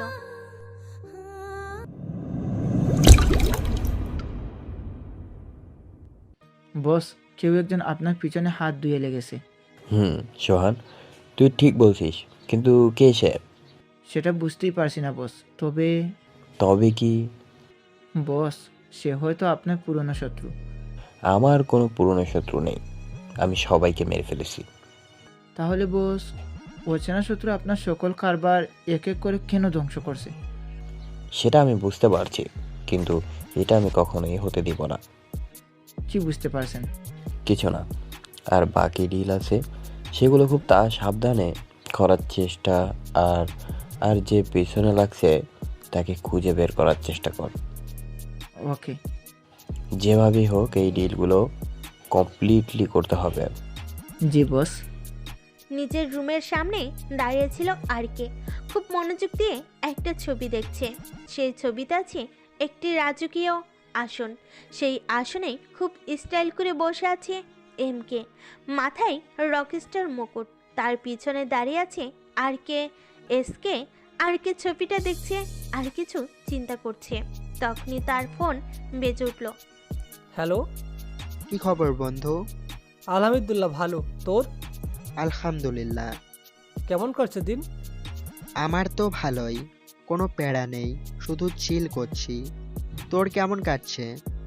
কেমন আর কাটবে, তুই যে দায়িত্ব দিয়ে গেছিস সেটা সামলানো অনেক কঠিন। চিন্তা করিস না, আস্তে আস্তে পারবি। তাছাড়া সব নিয়ম মতো তো চলছে। কিছু সময় নিয়ম মতো চলছে না। সেইগুলো কে আমাকে মেল করিস। ঠিক আছে, এখন রাখছি। টুট টুট। আরকে ফোনের ওই পাশের ব্যক্তি ফোন কেটে দিল। আরকে ফোন রেখে নিজের কাজটা করতে লাগলো। আর কিছু সময়ের মাঝে কাউকে একটা মেলে পাঠিয়ে দিল। রাফু নিজের লোকেদের সামনে দাঁড়িয়ে আছে, প্রিন্সকে খোঁজার বিষয়ে কথা বলছে। আর কতদিন লাগবে এই ছেলেটিকে খুঁজতে? বস, সবাই খুঁজে চলছে। আমরা খুবই তাড়াতাড়ি তাকে খুঁজে পাবো। আমি তোকে আর 2 দিন মতো সময় দিলাম, না পেলে তোদের খবর আছে। জি বস, আমরা খুঁজে বের করছি। এরই মাঝে একটা ছেলে তড়িঘড়ি রুমের মাঝে প্রবেশ করলো। বস, পেয়েছি ছবির ছেলেটাকে। রাফু সেই ছেলের দিকে নজর দিল। কোথায় দেখছিস, তাড়াতাড়ি বল। বস, তাকে আমি ঢাকা ভার্সিটিতে ঢুকতে দেখেছি। ঢাকা ভার্সিটিতে? খুব ইন্টারেস্টিং। আচ্ছা, তার কাছে কি স্টুডেন্ট ব্যাগ ছিল? জি বস, আমার মনে হয় সে ওইখানে পড়াশোনা করে। ঠিক আছে, এখন তোরা যেতে পারিস। ওকে বস। রাফুর সব লোক রুম থেকে বেরিয়ে গেল। রাফু প্রিন্সের পিক নিজের হাতে নিয়ে দেখতে লাগলো। খুব তাড়াতাড়ি তোর সাথে দেখা হবে, কিন্তু আফসোস সেই দিন তোর জীবনের শেষ দিন হবে, কারণ এই রাফু তোর জমদূত হবে। কথাগুলো বলে হাসতে লাগলো রাফু। তার ফোন বের করে কাউকে ফোন দিল। হ্যালো আরিফ। জি বস, বলেন। তোকে একটা কাজ করতে হবে। আদেশ করুন বস। আমার অ্যাডমিশন নিয়ে দিবি ঢাকা বিশ্ববিদ্যালয়ে। আর একটা পিক দিচ্ছি, ওই ছেলে যে ক্লাসে পড়বে সেটাই। বস, এটা তো খুব টাফ। ওইসব কিছু শুনতে চাই না আমি। আর এটা জানি ভর্তি হওয়াতে কোনো সমস্যা হবে না তোর, কারণ তুইও তো। বস, আর বলতে হবে না, আপনি পিক পাঠিয়ে দিন আর আমি চেষ্টা করছি। অলরেডি পিক দিয়েছি, আজ রাতের মাঝে কাজ হওয়া চাই। ওকে বস। রাফু ফোন কেটে দিল। অন্যদিকে আরিফ পিকটা দেখে কিছু সময় তাকিয়ে রইল, তারপর নিজের কাজ করতে লাগলো। অনেক সময় পর কম্পিউটার স্ক্রিনে ডান পাশে লেখা উঠল। এটা দেখে আরিফের মুখে চওড়া হাসি ফুটে উঠল।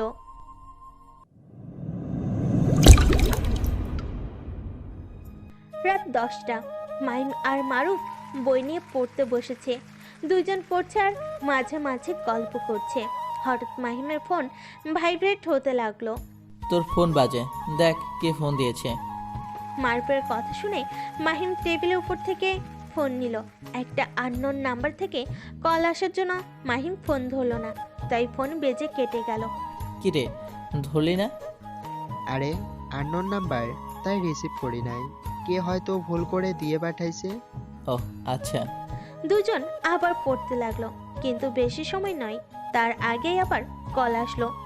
দেখ ভাই, কে ফোন করেছে, ধরে কথা বল, পড়াই অনেক ডিস্টার্ব করছে। আচ্ছা তুই পড়, আমি দেখছি কে ফোন দিছে। এটা বলে মাহিম ফোন নিয়ে বাইরে চলে আসলো। তারপর ফোন রিসিভ করে কানে ধরলো। যখনই হ্যালো বলতে যাবে, ফোনের ওই পাশ থেকে একটা মেইলি কণ্ঠ ভেসে আসলো। হ্যালো, কখন থেকে ফোন দিচ্ছি, রিসিভ করতে কি হয়েছে? এত সময় লাগে নাকি একটা ফোন রিসিভ করতে? ফোন রিসিভ করে নিয়ে একটা মেয়ে এত কথা বলবে মাহিম ভাবতেই পারেনি। তাছাড়া কণ্ঠ শুনে কেমন পরিচিত লাগছে। কে আপনি? কে আমি জানা লাগবে না, এত সময় কই ছিলে সেটা বলো। ফোন দিচ্ছি, রিসিভ করনি কেন প্রথমবারে? দেখুন, আজাইরা কথা রেখে পরিচয় দেন, না হলে আমি ফোন কেটে দিব। আমার অনেক কাজ আছে। এই এই ফোন কাটার নাম আনলি তোমার খবর করে ছাড়বো কাল। আর কে আপনি? যদিও মাহিম কিছুটা আজ করতে পেরেছে, ফোনের ওই পাশের মেয়েটি কে তবুও জিজ্ঞেস করলো। আমি জেসি, তোমার না হওয়া, তারপর আর কিছু বললাম না। ও আচ্ছা, এই সময় কেন ফোন দিছেন? ফোন দিয়েছি কারণ তোমার সাথে আমার কথা বলতে ইচ্ছে হলো। কিন্তু আমার ইচ্ছে করছে না, আমার অনেক কাজ আছে। ফোন রাখেন। ধুর, এই রাতে আবার কিসের কাজ?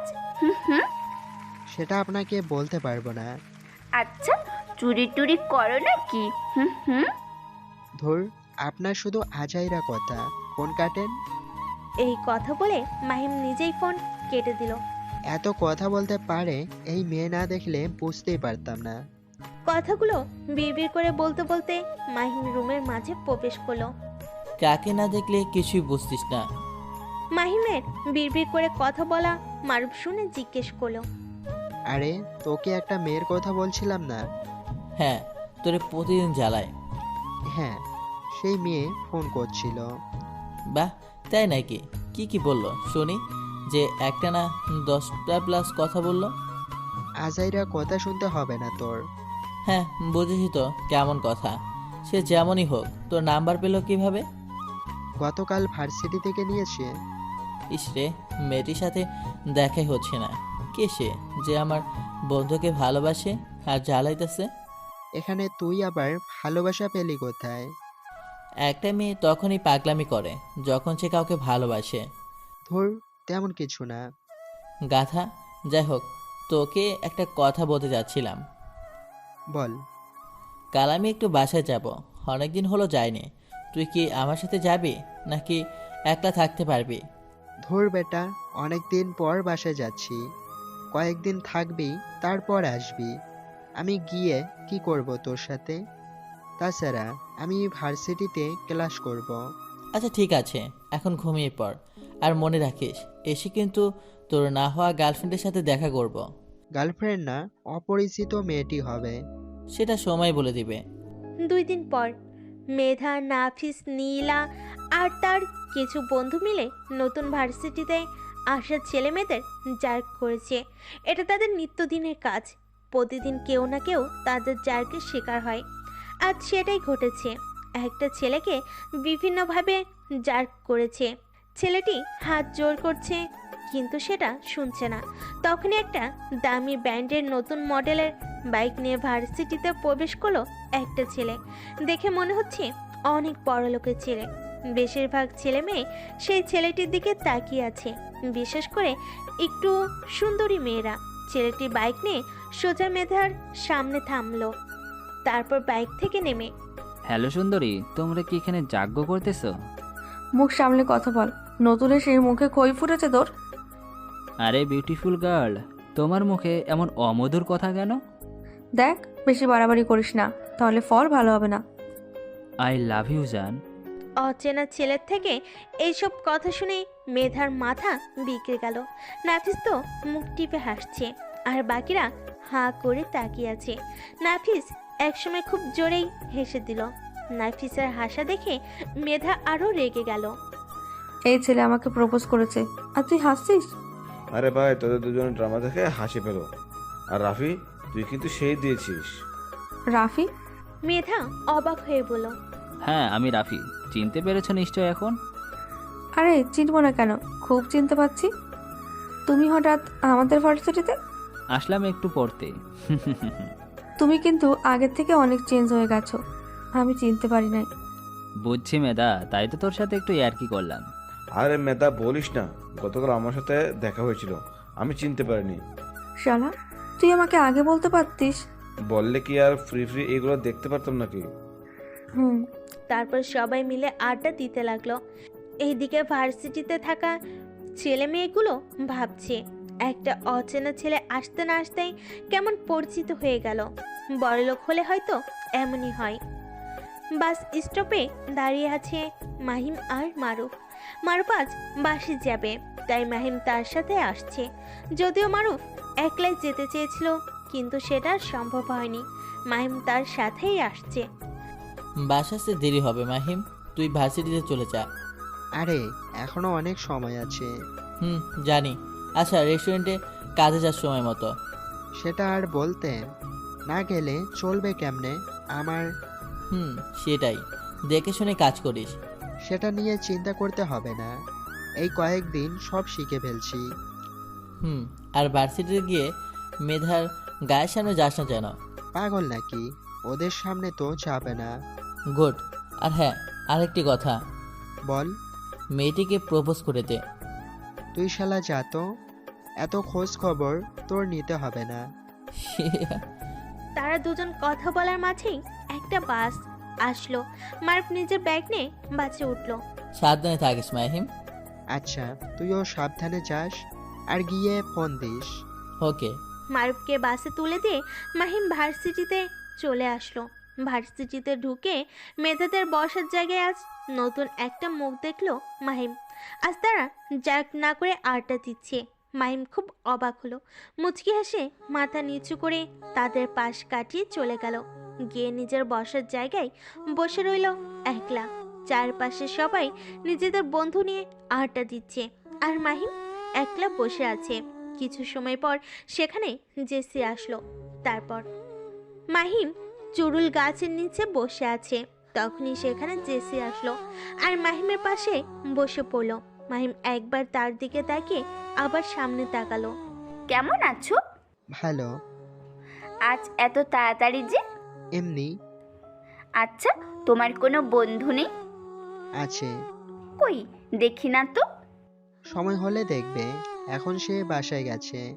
ও আচ্ছা, এই শোনো, তোমাকে একটা কথা বলার ছিল। কি বলবে? তাড়াতাড়ি বলো। আসলে হয়েছে কি? জেসি বলতে লজ্জা পাচ্ছে, তাই মাথা নিচু করে নিল। কি হলো বলো? এত সময় তো ভালোই বকবক করলে, এখন চুপ হয়ে গেলে কেন? আসলে কথাটি বলতে আমার লজ্জা করছে। ও মা, আমার কাছে আসলে আপনি যত কথা বলেন লজ্জা করে না, আর এখন কথা বলতেও লজ্জা পাচ্ছেন। কথাটি লজ্জার? মাহিম এবার জেসির দিকে তাকালো, তারপর মনে মনে বলল, এ আবার কোনোভাবেই মারুফের বলা কথাগুলো বলবে না তো? যদি এমনই হয় তাহলে কি করব আমি?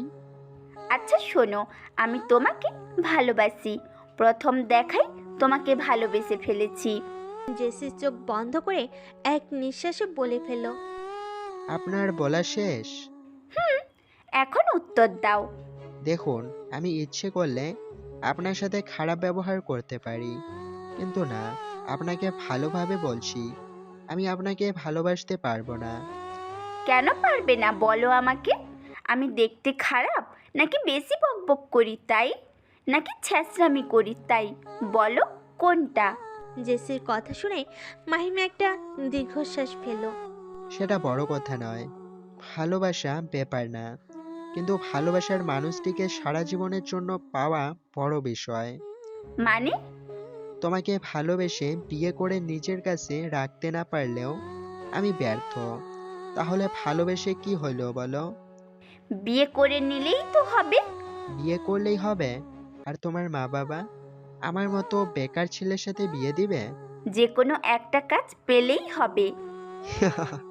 তুমি বাসায় বলে দেখো তুমি গরিব ঘরের ছেলেকে ভালোবাসো, তাই হবে। তাহলে তুমি মেনে নেবে? ভেবে দেখতে পারি। তাহলে তুমি ভাবা শুরু করে দাও, কারণ আমার পরিবার অলরেডি তোমার কথা জানে। কিভাবে কি? সেটা না হয় পরে শোনো। রাফি, মেধা, নাফিস এরা বসে আড্ডা দিচ্ছিল। তখনই রাফির নজর মাহিমের দিকে গেল। তোরা আড্ডা দে, আমি বাইক রেখে আসছি। ঠিক আছে। রাফি সেখান থেকে বাইক নিয়ে চলে আসলো আর ঠিক মাহিমের কাছাকাছি আসলো। বাহ, পেয়ে গেছি। কিন্তু সাথে এই মেয়েটিকে? নিশ্চয়ই গার্লফ্রেন্ড হবে। মেয়েটি যেহেতু সুন্দর, তাহলে আমি না হয়। রাফি এটা বলে ডেভিল ইসমাইল দিল। আচ্ছা, তুমি ক্লাসে যাও। ঠিক আছে, যাচ্ছি। তুমি কিন্তু ছুটির পর অপেক্ষা করবে আর রাতে ফোন ধরবে, না হলে। ঠিক আছে, এখন আপনি যান। মাহিমের কথা শুনে জেসি টুকুস করে একটা চুমু খেলো, সাথে সাথে মাহিম গালে হাত দিল। এটা কি হলো? কি হলো দেখতেই পারলে? যদি আরেকবার আপনি বলেছেন তাহলে খবর আছে বলে দিলাম। কিন্তু? কোনো কিন্তু নয়। এটা বলে জেসি আরো কিছু কথা বলে চলে গেল। মাহিম হাবার মতো সেখানে দাঁড়িয়ে রইল। রাফি মেধাদের কাছে ফিরে গেল। দোস্ত, দেখ তো ওই মেয়েটি কেমন। জেসি চলে যাওয়ার দিকে ইঙ্গিত করে।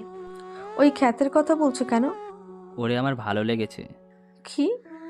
এত রেখে তোমার ওই ছোট লোককে ভালো লাগলো? এটা শুনে মেধা মনে মনে বলল, এতদিন আমি তোমাকে ভালোবাসি সেটা বলতে পারিনি, আর ওই ছোট লোককে কিনা তুমি পছন্দ করলে? কোনোভাবেই আমি ওরে তোমার জীবনে আসতে দিব না। এই মেধা হবে একমাত্র রাফির বউ, আর কেউ না। দরকার হলে ওই ছোট লোককে সারা জীবনের জন্য ঘুম পাড়িয়ে দেব। কিরে মেধা, কথা না বলে কি ভাবছিস এত? কিছু না, অনেক সময় তো আড্ডা দিলাম, চলো কোথাও থেকে ঘুরে আসি।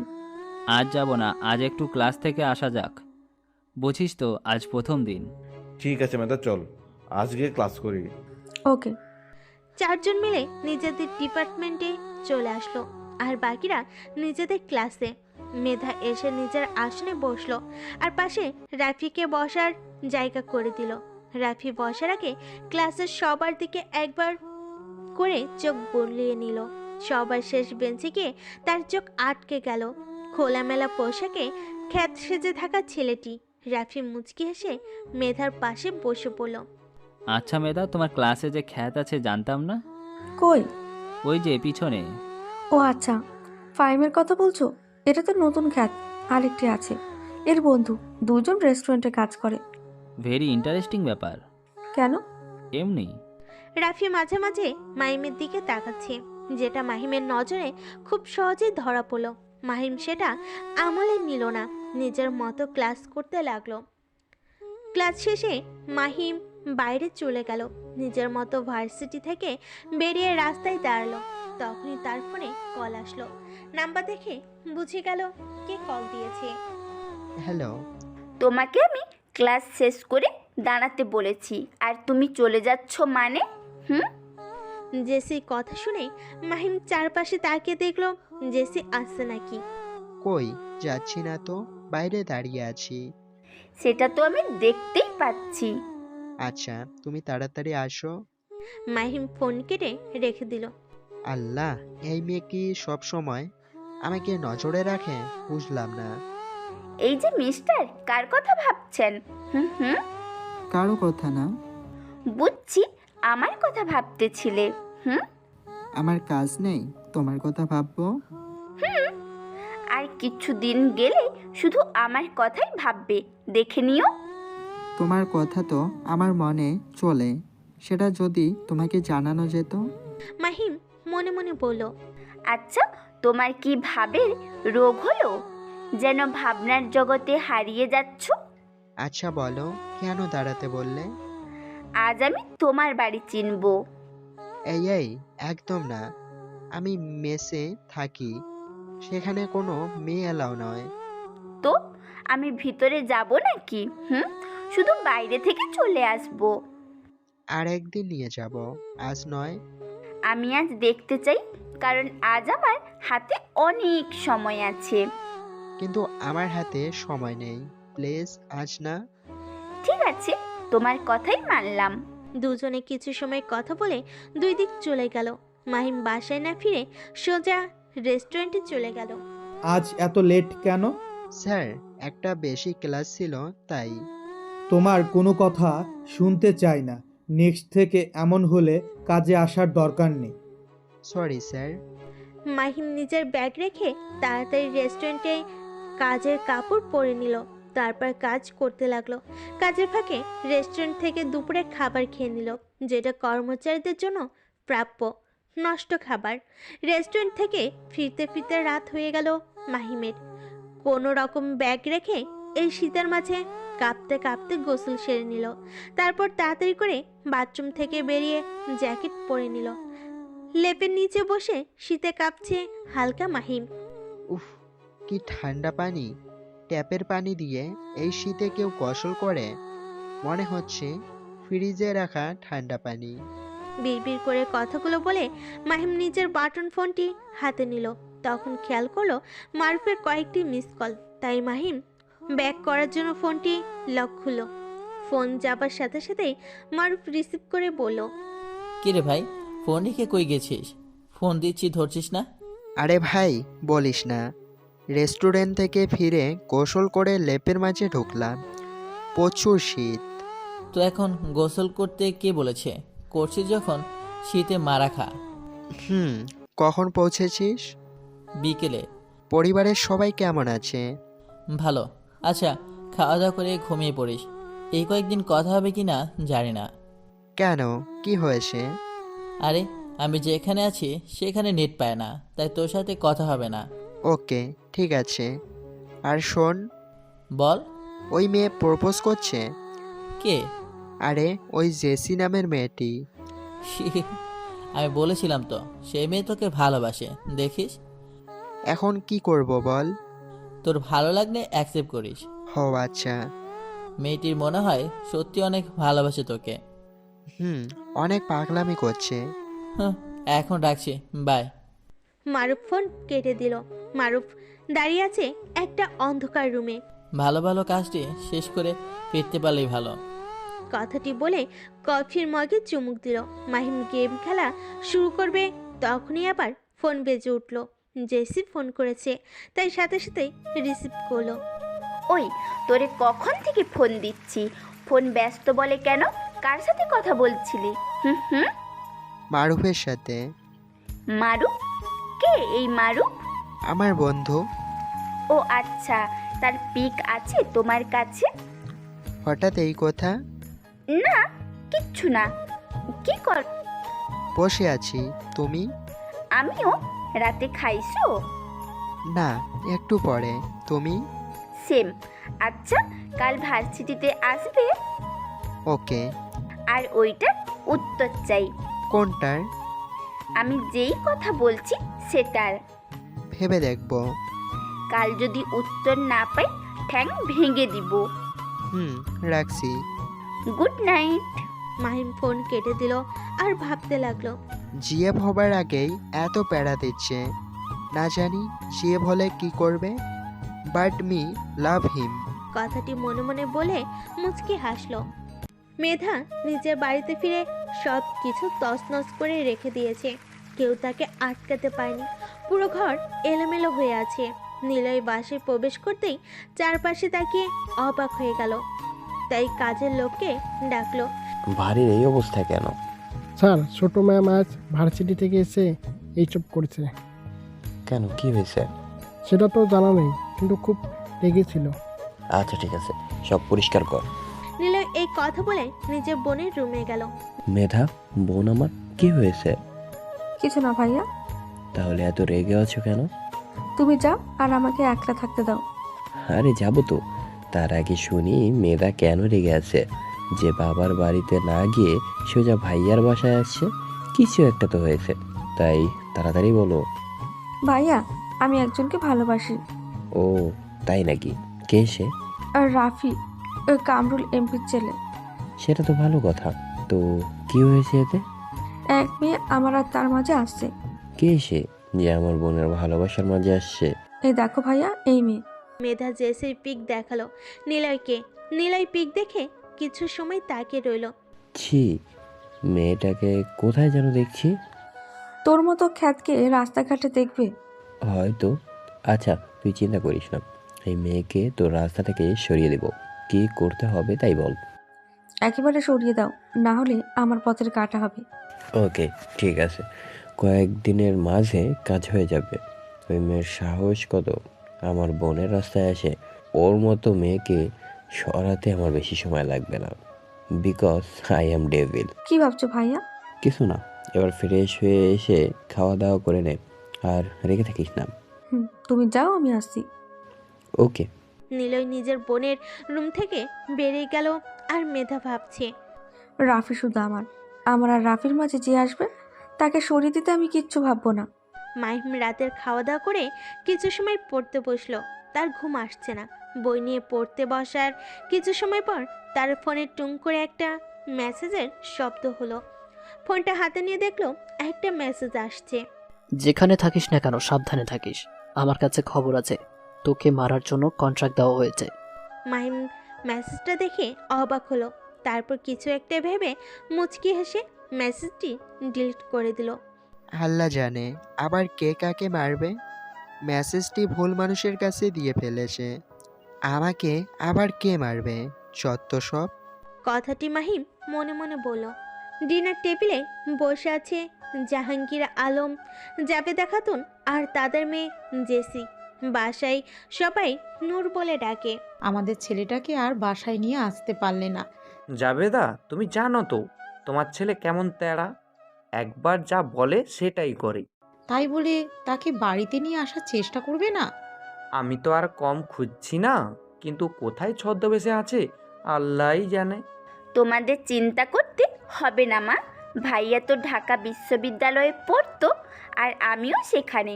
খুব তাড়াতাড়ি আমার সামনে চলে আসবে ভাইয়া। সেটাই যেন হয় মা।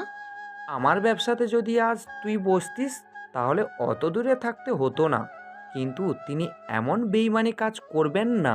যত সব বাইরে থাকছে ভালো হচ্ছে।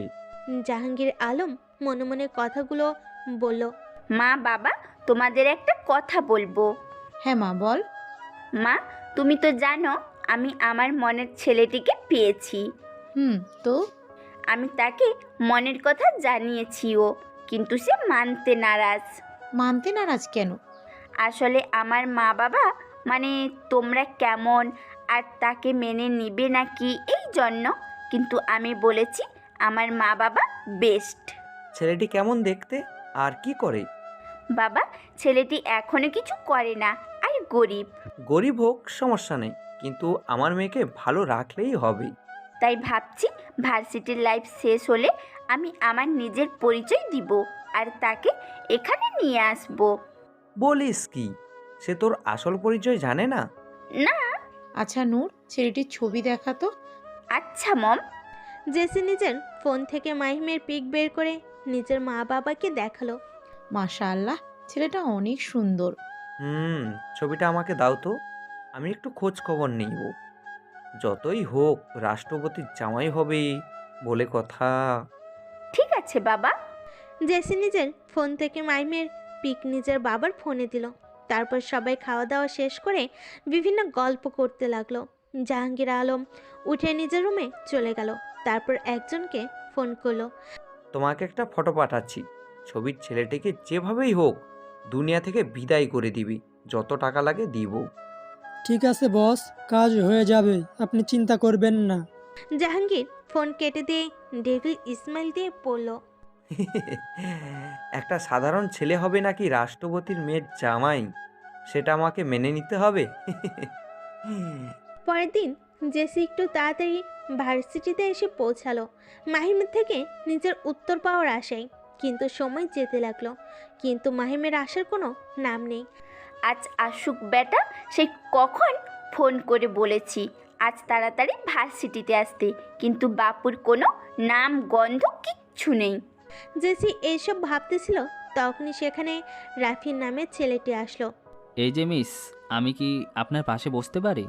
জেসি এমনিতেই বিরক্ত ছিল মাহিমের উপর, আবার অপরিচিত এক ছেলে থেকে পাশে বসার কথা শুনে মাথা বিগড়ে গেল। এত জায়গা থাকতে এখানে কেন বসতে হবে? যান ওইদিকে গিয়ে বসুন। তোমার পাশে তো বসতে চাই, কারণ কি জানতো যত সব। দেখো জেসি, আমি তোমাকে সোজাসুজি বলছি। এই এক মিনিট, আপনি আমার নাম জানলেন কেমনে? সেটা আমার কাছে বেশি কষ্টের কিছু না, আমি তোমাকে ভালোবাসি। রাফির মুখে এই কথা শুনে জেসি অবাক হয়ে তাকিয়ে রইল। অপরিচিত এক ছেলে তাকে এইভাবে প্রপোজ করবে ভাবতে পারেনি। দেখুন, আমি আপনাকে চিনি না, তাই এসব কথা রেখে আপনি এখান থেকে জানতো। জেসি, আমি তোমাকে প্রথম দেখাতে ভালোবেসে ফেলেছি। আপনার আজাইরা কথা শোনার টাইম নেই আমার, আর তাছাড়া আমার বয়ফ্রেন্ড আছে। তুমি মিথ্যা বলছো জানি। আরে আপনি বুঝতে পারছেন না আমার বয়ফ্রেন্ড আছে, তাও কেন এত জোর করছেন? ছ্যাঁচড়া ছেলে। কথাগুলো জেসি একটু জোরে পড়ল, যেটা মিষ্টি শুনে আশেপাশে কিছু স্টুডেন্ট ছিল, তারা রাফির দিকে তাকালো। জেসি রাগ দেখিয়ে সেখান থেকে চলে গেল। তুমি যতই অস্বীকার করো না কেন, আমার ভালোবাসার ফাঁদে তোমাকে পড়তেই হবে, না হলে যে আমার কাজ হাসিল হবে না সুন্দরী। রাফি কথাগুলো বলে মুচকি হেসে সেখান থেকে চলে গেল। এইদিকে মাহিম তাড়াহুড়ো করতে করতে ভার্সিটিতে প্রবেশ করলো, কারণ জেসি তাকে অনেক সময় আগে ফোন দিয়ে ভার্সিটিতে আসতে বলেছে, কিন্তু নিজের কাছে টাকা না থাকায় হেঁটে আসতে সময় লাগছে। প্রতিদিন মাহিম যে গাছের নিচে বসে সেখানে গিয়ে দেখলো জেসি নেই, তাই ফোন বের করে জেসিকে ফোন দিল। হ্যালো জেসি, তুমি কোথায়? তো মহাশয়, আপনি ভার্সিটিতে পৌঁছে থাকলে ভার্সিটির পেছনের দিকেই আসুন, আমি পুকুর পাড়ে বসে আছি। ঠিক আছে। মাহিম দ্রুত পায়ে হেঁটে জেসির কাছে চলে আসলো। এসে দেখলো জেসি বিড়বিড় করে কি যেন বলছে। হাই জেসি, বিড়বিড় করে কি বলছো? তোমার জীবন কিভাবে নরক করব সেই সব প্র্যাকটিস করছি। কি বলো তুমি? আমি কি করছি? কি করিস নাই? সেই কখন বলছি, আর এখন আসার সময় হচ্ছে। আর বলো না, বাসা থেকে বের হতে একটু লেট হয়ে গেছে। রাখ তোর লেট, যেটা বলার কথা ছিল সেটা বল। বলাই লাগবে। আমি শোনার জন্য অধীর আগ্রহে রয়েছি। মাহিম চারপাশে তাকিয়ে দেখলো কেউ তার দিকে তাকিয়ে আছে নাকি। তারপর জেসিকে আস্তে করে বলল, I love you too Jessie. কি বললে? আমি শুনতে পাইনি। আমি তো জোরেই বললাম। তাও শুনতে পাইনি। আমি তোমাকে ভালোবাসি জেসি।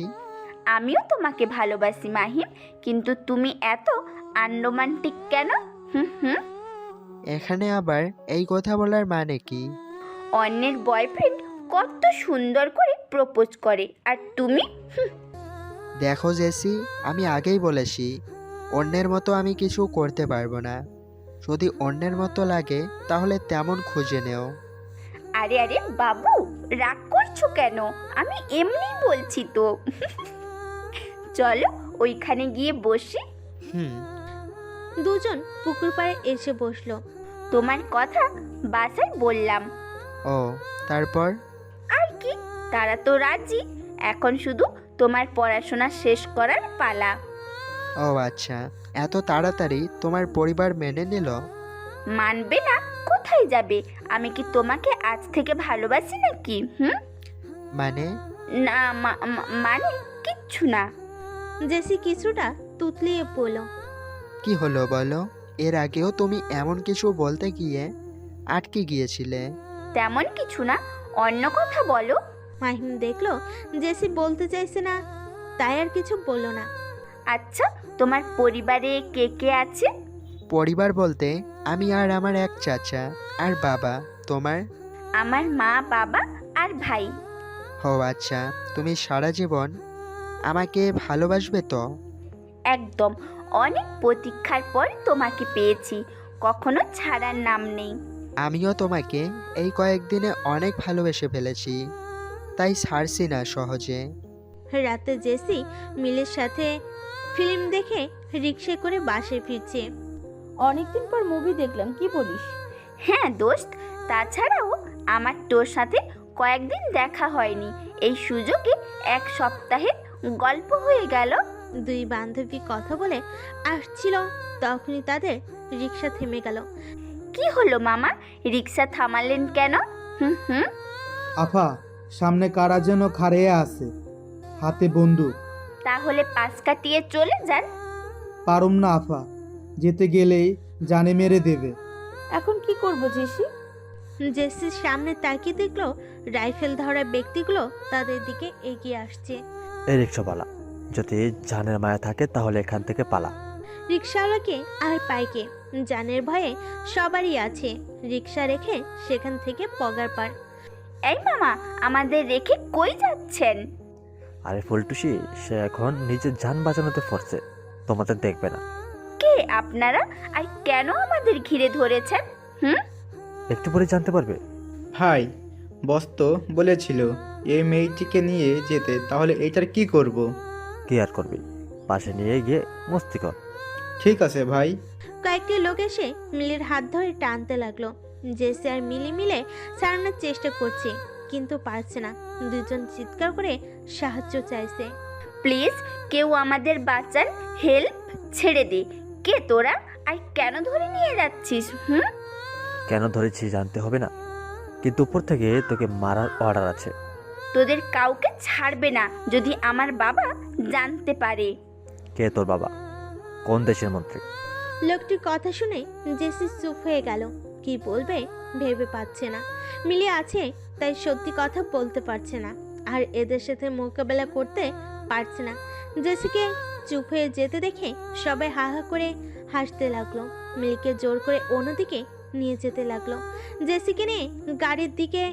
জেসি সবকিছু ভুলে ফাইট করার সিদ্ধান্ত নিল। না, চুপ হয়ে থাকলে আর চলবে না, না হলে মিলির সর্বনাশ হয়ে যাবে, সাথে আমারও।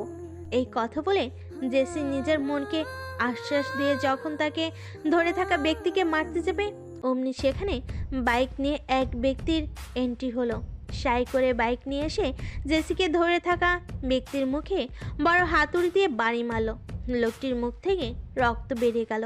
ব্যক্তিটি ঝড়ের গতিতে মিলির কাছে গিয়ে তাকে ধরে রাখা ব্যক্তিদের খুব সহজেই মেরে ফেল। কে তুই, আর আমাদের কাজে বাধা দিচ্ছিস কেন?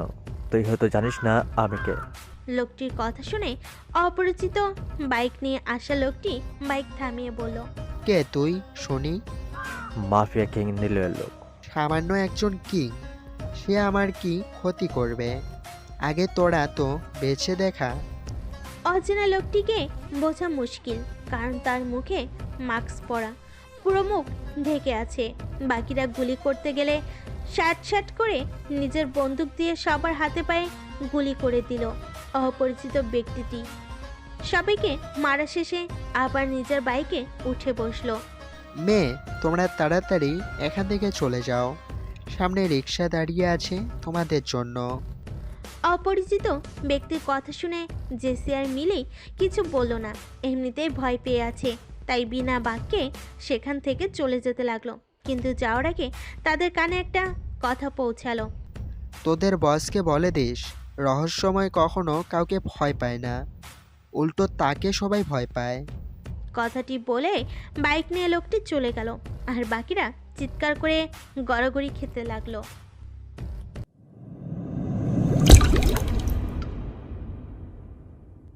সেদিন রাতের ঘটনার পর কয়েকদিন কেটে গেছে। জেসি আর মিলি সেই ঘটনা কাউকে বলেনি, নিজেরা স্বাভাবিক থেকেই চলাফেরা করেছে। মাহিমের সাথে জেসির ভালোবাসা খুব ভালো চলছে, কিন্তু রাফি নামের ছেলেটি তাদের খুব ডিস্টার্ব করছে, কিন্তু কিছু বলতে পারছে না, কারণ মাহিমের তেমন ক্ষমতা নেই যা রাফির বাবার সাথে লড়বে।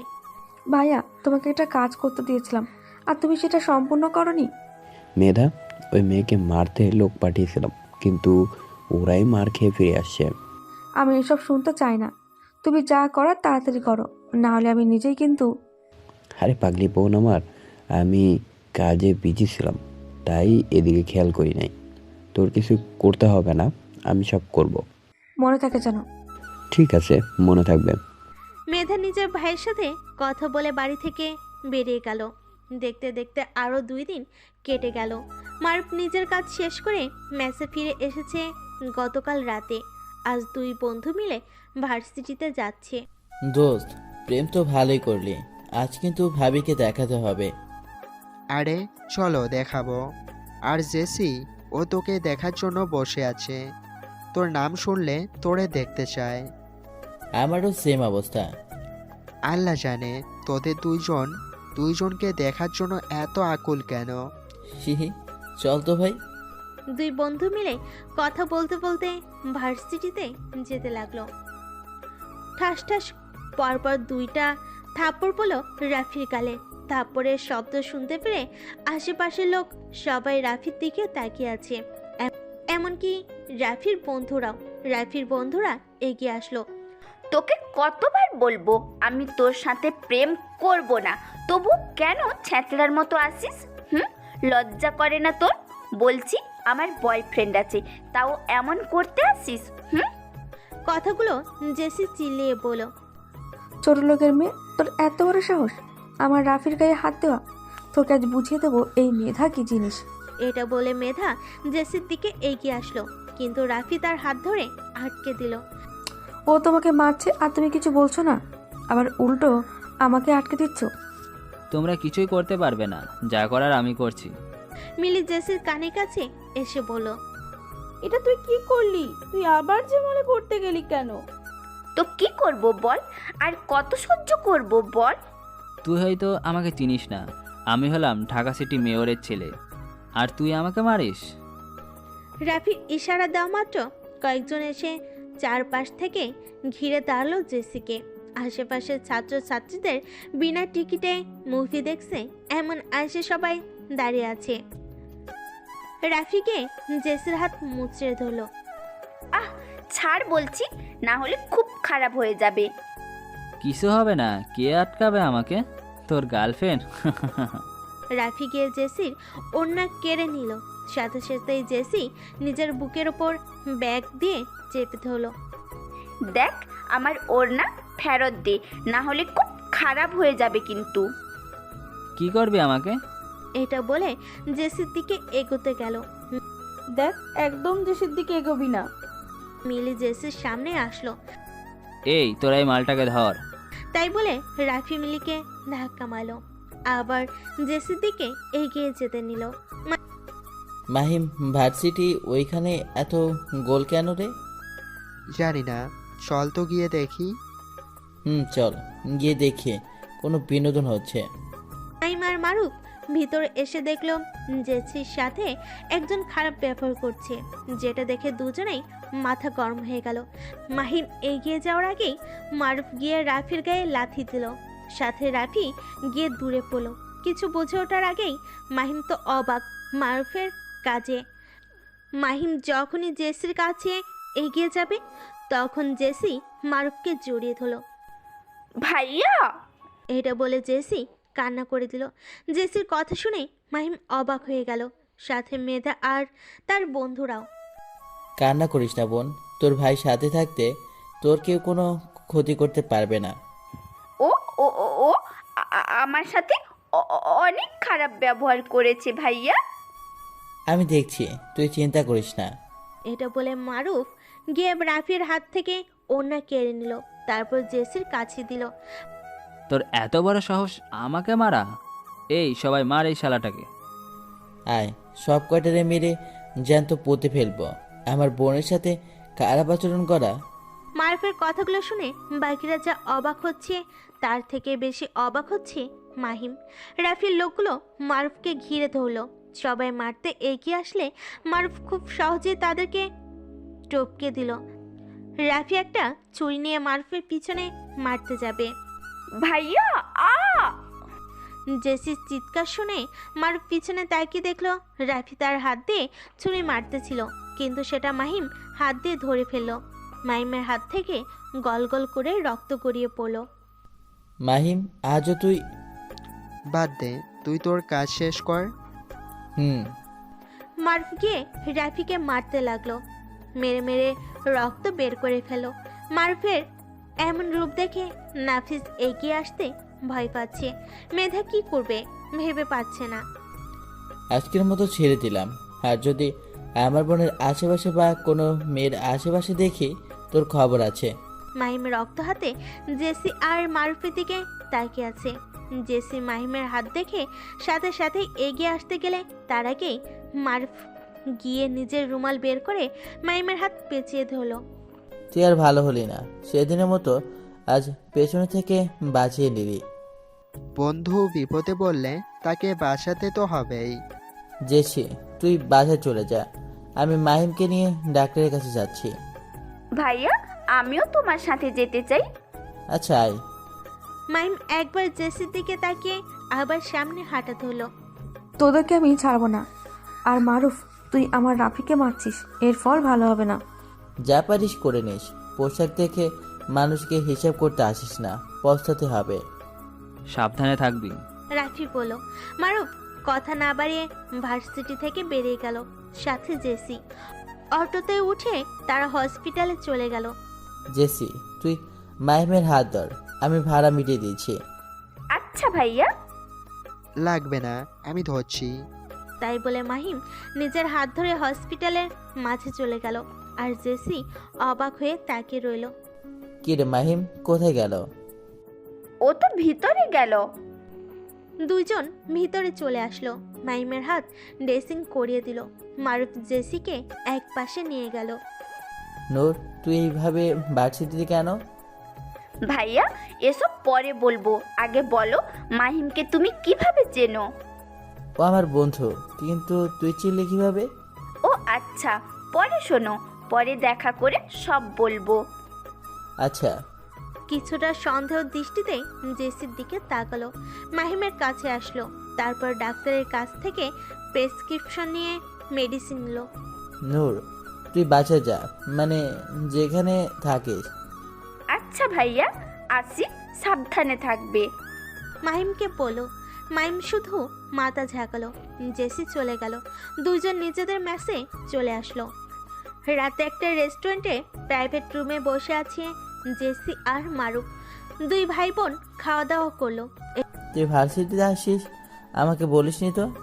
কিভাবে বলবো, তোমাকে তো খুঁজে পাওয়া মুশকিল, বাসায় তো যোগাযোগই রাখোনি। সেটাও ঠিক।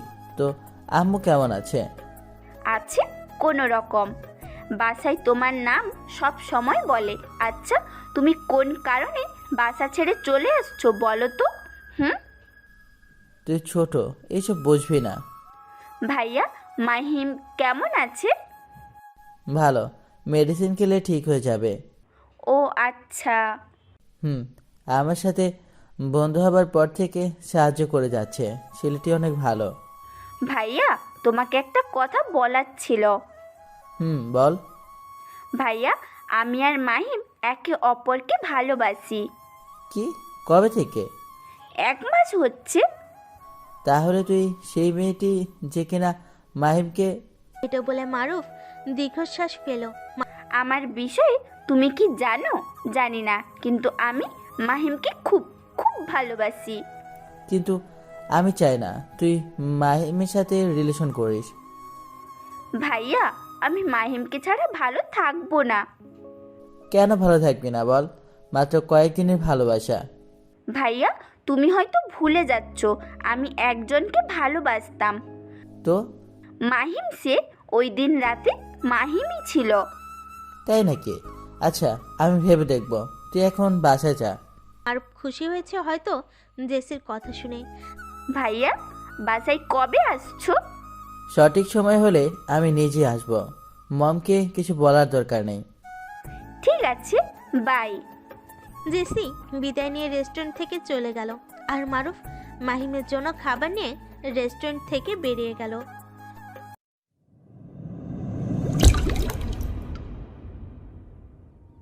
গোল টেবিলে বসে আছে কিছু মাফিয়া ডন, যারা এর আগেও একত্রিত হয়েছে। আজ হয়তো তাদের ফাইনাল মিটিং। প্রিন্সকে মারতে আর কয়দিন লাগবে? বেশি দিন লাগবে না। রাফু তো সময় চেয়েছে, 2 দিন দেখি কি করে। ড্রাগন কিং, আমাদের ডিলগুলো একদম পাকাপাকিভাবে পূর্ণ হয়েছে। এর জন্য পার্টি হবে নিশ্চয়ই। জোকার কিং, চিন্তা করব না, খুব শীঘ্রই সে শেষ হবে।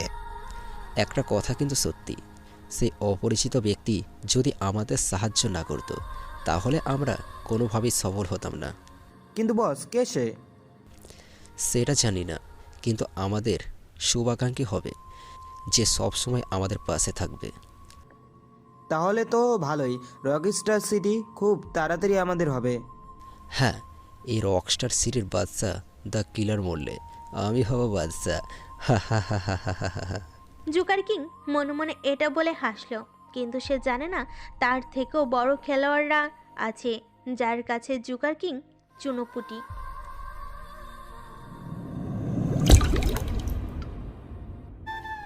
মারুফ হাসি মুখে রুমের মাঝে প্রবেশ করলো। দেখলো মাহিম নিজের বাটন ফোনটি নিয়ে গেম খেলছে।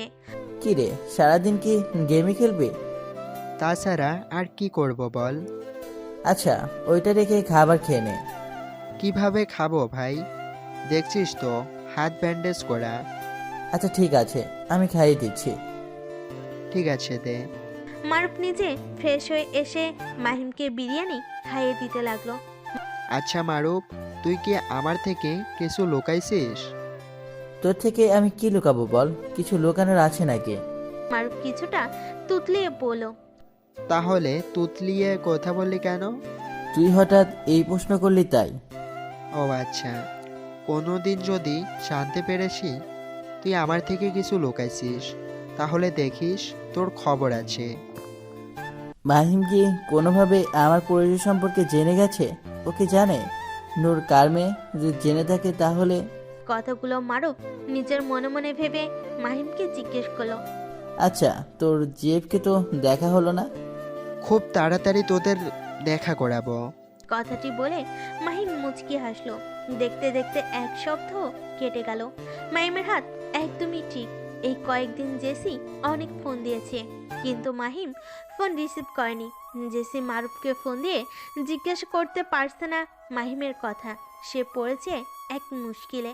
বারান্দায় দাঁড়িয়ে নিজের ফোনের দিকে তাকিয়ে আছে। জেসি কোনো কারণে তার খুব কান্না পাচ্ছে। মাহিম, হঠাৎ তোমার কি হলো যার জন্য তুমি আমার ফোন ধরছো না? কি এমন ভুল করেছি আমি? একটা বার কি ফোন দেওয়া যেত না? নাকি আমার আর ভাইয়ার সম্পর্ক জেনে আমার থেকে এড়িয়ে চলছো। সিট, এই কথা আগে মনে পড়েনি কেন? জেসি এই কথাগুলো বলে নিজের মাথায় চাপড় দিল, তারপর নিজের ভাই মারুফকে ফোন দিল। হ্যালো ভাইয়া, তুমি কি ফ্রি আছো? হ্যাঁ নূর, আছে, কিছু বলবে? ভাইয়া, তোমার বন্ধু কি হয়েছে? আমার ফোন ধরছে না কেন? ও আচ্ছা, এই জন্য ভাইয়ের কথা মনে পড়েছে। বেশি হেয়ালি না করে যেটা জিজ্ঞাসা করছি বলো। সে ঠিক আছে, আর কোনো ফোন ধরছে না, আমি জানি না। আমার মনে হয় তোমার আমার সম্পর্ক জেনে সে আমাকে এড়িয়ে চলছে। ও, তো কি করতে হবে? তুমি আমাদের সম্পর্ক সব বলবে, আর সেটা আজ রাতের মাঝে, ওকে? কিন্তু কোনো কিন্তু নয়, যেটা বললাম সেটা করবে। ঠিক আছে বোন, এখন রাখ।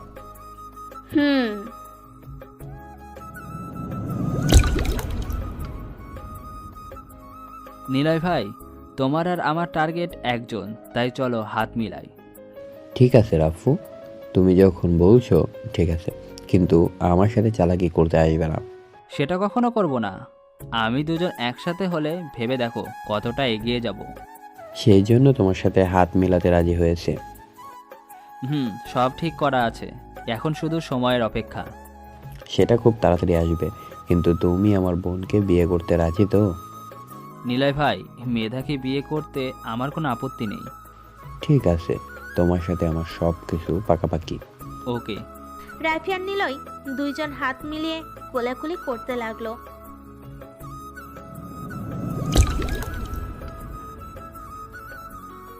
আমি বলছি যে তুমি দেশে ফিরে আসো, তোমার জীবন সংকটে। যেমনই হোক, এখন ফিরছি না, আমার প্ল্যান মতোই সব হচ্ছে। কিন্তু তুমি বুঝছো না, তোমাকে মারার জন্য সবাই উঠে পড়ে লাগছে, এমনকি তোমার কাছের মানুষগুলোও। আজকে তুমি চিন্তা করো না, আমাকে মারা এত সহজ নয়, আর সব কিছু হ্যান্ডেল করা আমার বাম হাতের খেলা। তোমাকে আর কিছু বলার নেই আমার। আর কে? ইমেল দেখলাম, আর তোমারটাও। আমার হিসেব ক্লিয়ার, এখন শুধু আমাকে সরে যেতে হবে। মানে? বুঝবে খুব তাড়াতাড়ি। আমি যোগাযোগ না করা পর্যন্ত তুমি আন্ডারগ্রাউন্ড থেকে কাজ করবে। ঠিক আছে বস। মাহিম, তুই কি বিজি আছিস? না, কেন? তোকে নিয়ে একটা জায়গায় যেতাম। তো চল ঘুরে আসি। ঠিক আছে, রেডি হয়ে নে। মারুফ এই কথা বলে জেসিকে এসএমএস করে দিল যে তারা আসছে। মাহিম আর মারুফ ঢাকার হাতির ঝিলে চলে আসলো। আজকে কেন জানি চারপাশে কেউ নেই। মাহিম আর মারুফ এসে পৌঁছালো। কিরে, আজ চারপাশে লোকজন নেই যে? কিছু হচ্ছে নাকি? হবে তো, সামনে এগিয়ে চল, বুঝতে পারবে। ওকে। দুইজন সামনে এগিয়ে আসলো। মাহিম তাকিয়ে দেখলো খুব সুন্দর করে সেজে জেসি বসে আছে একটা গাড়িতে। তাতে দেখে গাড়ি থেকে নেমে আসলো জেসি। তোর বোন এখানে কেন? সে কি আমার বোন? তোর কিছু না? আমার আবার কি হবে? তোর বোন মানে আমারও। তোমার ও কি বোন? এটা বলে জেসি রেগে মাহিমের দিকে তাকালো। বোন বললে একদম জানে মেরে দিব। জেসির কথা শুনে মাহিম মারুফের দিকে তাকালো। মারুফ সেটা বুঝতে পেরে বলল, আরে ভাই, চিন্তা করিস না, আমি অন্য ভাইয়ের মতো না যে বোনের ভালোবাসা মানব না। মারুফ, তুই? আরে ভাই, নূর আমাকে সব বলেছে, আর তুই হয়তো এই কারণে ফোন ধরছিস না, তাই তোকে আজ আমি সব বলার জন্য এখানে আসা। ও আচ্ছা। ভাইয়ার কথা শেষ হোক, তারপর আমি বুঝাবো আমার ফোন না ধরার ফল। জেসির কথা শুনে মাহিম ঢোক গেল। তুই জানিস আমার বোন তোকে কবে থেকে ভালোবাসে? কবে থেকে? তোরে যেদিন একটা মেয়ের কথা বললাম সেদিন। একদমই না, সেই 1.5 বছর আগে থেকে। মানে? আর কিছু বলতে যাবে তার আগেই পুরো হাতের ঝিল খেয়ে ফেলো। মারুফরা কিছু বুঝে ওঠার আগেই গ্যাস মেরে চারপাশে ধোঁয়ায় ভরে ফেলো। মাহিম, মারুফ, জেসি কাশতে লাগলো। চারপাশে কিছু দেখতে পারছে না। মাহিমকে নিয়ে গেলাম তোদের মাঝ থেকে, আজকে তার শেষ দিন। এই কথা শোনার সাথে সাথেই মাহিমের মাথায় কে যেন আঘাত করলো। আহ মাহিম, মাহিম, তুমি ঠিক আছো তো? কিন্তু মাহিমের উত্তর পাওয়া গেল না। তারপর চারপাশ থেকে গাড়ি চলে যাওয়ার আওয়াজ শুনতে পেল। চারপাশে ধোঁয়া কেটে গেলে দুজন মাহিমকে কোথাও দেখতে পারলো না, এমনকি গাড়ির হুদিসও পেল না। ভাইয়া, ওরা কারা ছিল? ওরা আমার মাহিমকে কোনো ক্ষতি করবে না তো? চিন্তা করিস না পাগলি, তুই শান্ত হ। কিভাবে শান্ত হব? তুমি মাহিমের চিৎকার শুনলে তো? জেসি কান্না করতে লাগলো, আর মারুফ সামনের জায়গায় কিছু রক্ত দেখে বিচলিত হয়ে গেল, আর সাথে সাথে কাউকে ফোন করলো।